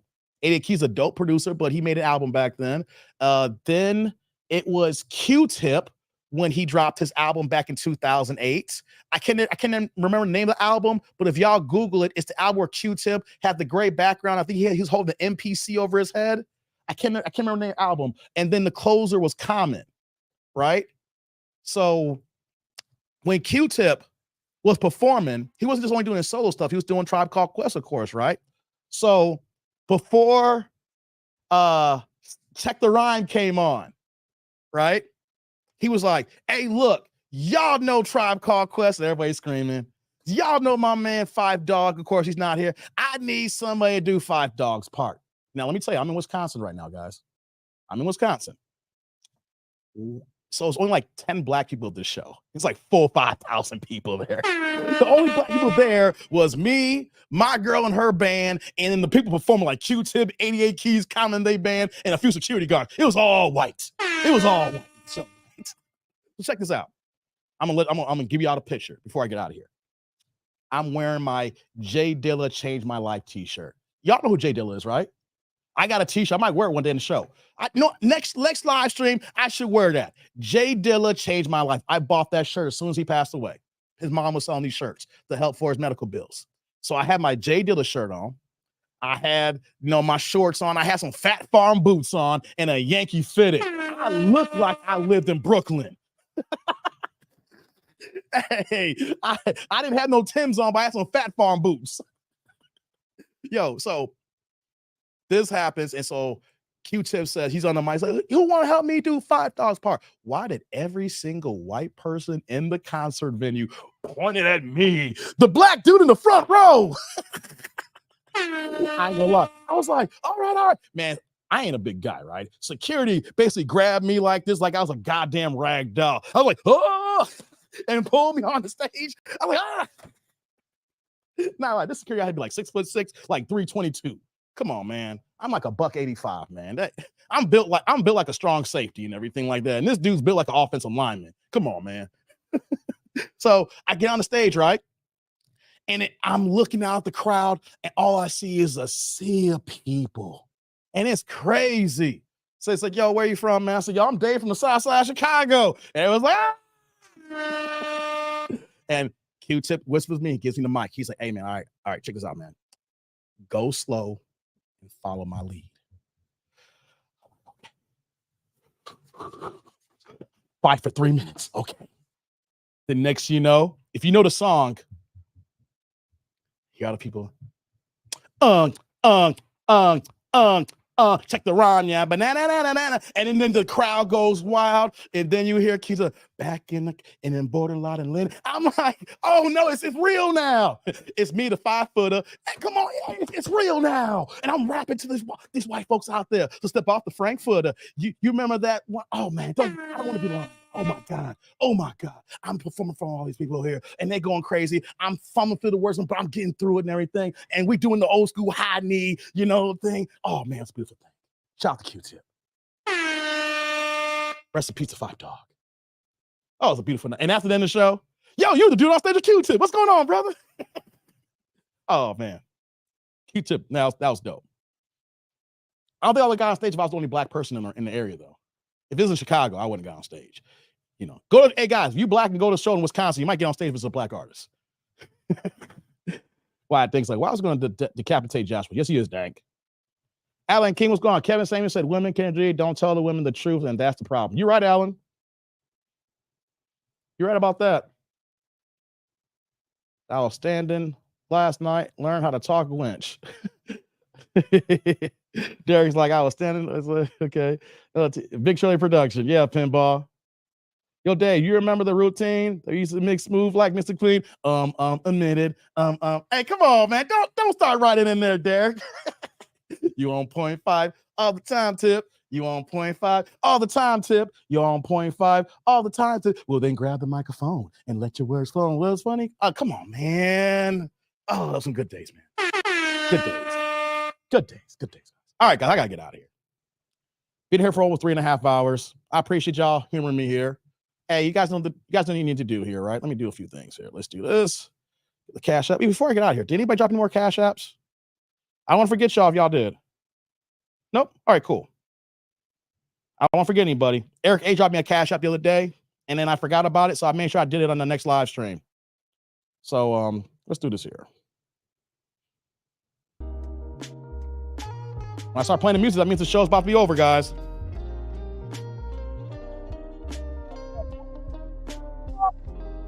Fell off. No, he's still hip hop, Tommy. He's independent now. I followed him on IG. He's still hip hop. Actually, him. Let me turn my music down just a little bit. It's loud in my ear. It'll be a little bit louder later. But Tommy, check this out. Kweli and Mos Def just dropped a new album. I haven't heard it yet. They fell off. The difference is they're not putting their music on the streaming services like Apple or Spotify. They are protesting the pay scale of the artists, what they get on these streaming services. So they're putting out their own music on their own websites independently here. So you may not see them, Tommy, but they're still putting out good music. And I can say this as I get out of here, I can honestly say that I've probably seen Talib Kweli the most out of any hip hop artist I've ever seen in my entire life. I've seen Kweli in concert at least 22 times. I'm not lying, guys. I stopped counting because it got to a point that every concert I used to go to, Kweli would hop on the tour and would come to Chicago and perform. He was opening for everybody. There was one weekend I saw him perform 3 times. I'm not lying. I saw Kweli perform 3 times one weekend, right? Last story, as I get out of here. It was 22 years ago, Erykah Badu, Mama's Gun tour, 2001, right? So she had her big tour for that Mama's Gun album, and it was Kweli, it was Musiq Soulchild, and then it was Erykah Badu. I bought tickets for one show, and they were okay tickets, but they didn't have good seating. Then all of a sudden, they announced a second show. So we had a Friday and Saturday show. So I bought tickets to both shows, and I actually got good tickets to the one show on the Friday night show. So I said to myself, I'm going to the Friday night show, and I'm going to sell these Saturday tickets, right? Check it out, though. I went to that show on Friday night, and it was so good. Kweli killed it. Musiq Soulchild. People say she looked like Musiq Soulchild. He killed it. Erykah Badu had grown men crying when she sang, what was it, Green Eyes? Hey, I know Erykah Badu is how she is now, but when she performs, she had Negroes crying when Green Eyes, when she was singing that one, right? So it was so good. I said, I'm going to the Saturday show. Forget Sunday. This is too good, right? So I went to the Saturday show and saw it again. Then Kweli had his own set Sunday night at where's on the north? I can't think of the location on the north side. It's like a smaller version of the House of Blues. I can't remember. It was back in January. But man, I said, I'm gonna see Quali at his own set then. So then me and my boy stood in line because he was late. They had a third show on Sunday. So he was late getting to the north side of Chicago. So a whole bunch of us was sitting outside in 20-degree weather for over an hour and a half just to wait to get inside to see Quali. True story. Saw Quali 3 times perform in one weekend. That's my old school. That's the days of hip hop when you see someone just come to Chicago and perform and you ain't got to worry about no bang bang shoot 'em ups. It's a vibrant thing. Yeah, Chucky. Vibrant thing. Tommy said his music's legendary. Carmen's like, I love Quali. Hell yeah, I love Quali too, man. I've seen him that many times. Because I've never been in love before it brings back old school dating vibes. Oh, never been in love in 2004. Oh man, hey, Tommy. That's my joint. I gotta say, that's probably one of my favorite Quali songs of all time. That sample is that song came out back in like 2004. I probably played that song like every day for like 3 years, man. Now I gotta pull that up now. I don't think I have that on my Apple. I'm surprised I don't. Man, Tommy, you my guy. You jump up a song that I ain't heard in a minute. I'm gonna play it after the fact here, man. Yo, never been in love, man. Man, that's like old school, like early after college days. I was young and broke, man, in my Honda Accord, man. I was in my Honda Accord. Had my Honda Civic than my Honda Accord during them days, man. I had a brand new Honda Accord though. That was in 2004, and I had a brand new 2003. Oh, the good days, man. Breathe and stop. For real, give me what you got. Give me what you got. Hey, man. Hey, Chucky, that's Dilla. That's some Dilla production there. One of my favorite producers of all time is Jay Dilla. Vibrant Thing, that's also Dilla. That whole album's done by Jay Dilla, aka JD. His real name, James Yancey. Rest in peace. Y'all know I'm a hip hop head. So guys, let me get out of here now. I like these stories, and this has been a good show. Word, cheers, Dave. Cheers to you, Tommy. Good night to you, Dank. So I'm gonna get out of here now. Bill's like, awesome live, Dave. Have a good one, and the Tribe 2, good vibes. No doubt, Bill.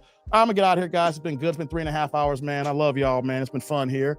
So we'll be back another day. Like, subscribe, click on the bell notifications, and be on the lookout for the next live and the next videos. Appreciate y'all, man. Y'all be good. Y'all be good to yourselves. Share these videos out there to the people who know. Tell a friend and tell a friend and tell a friend. All right? And as always, I'm that dude named Dave. See you on the flip side. Y'all be good to each other. Peace out.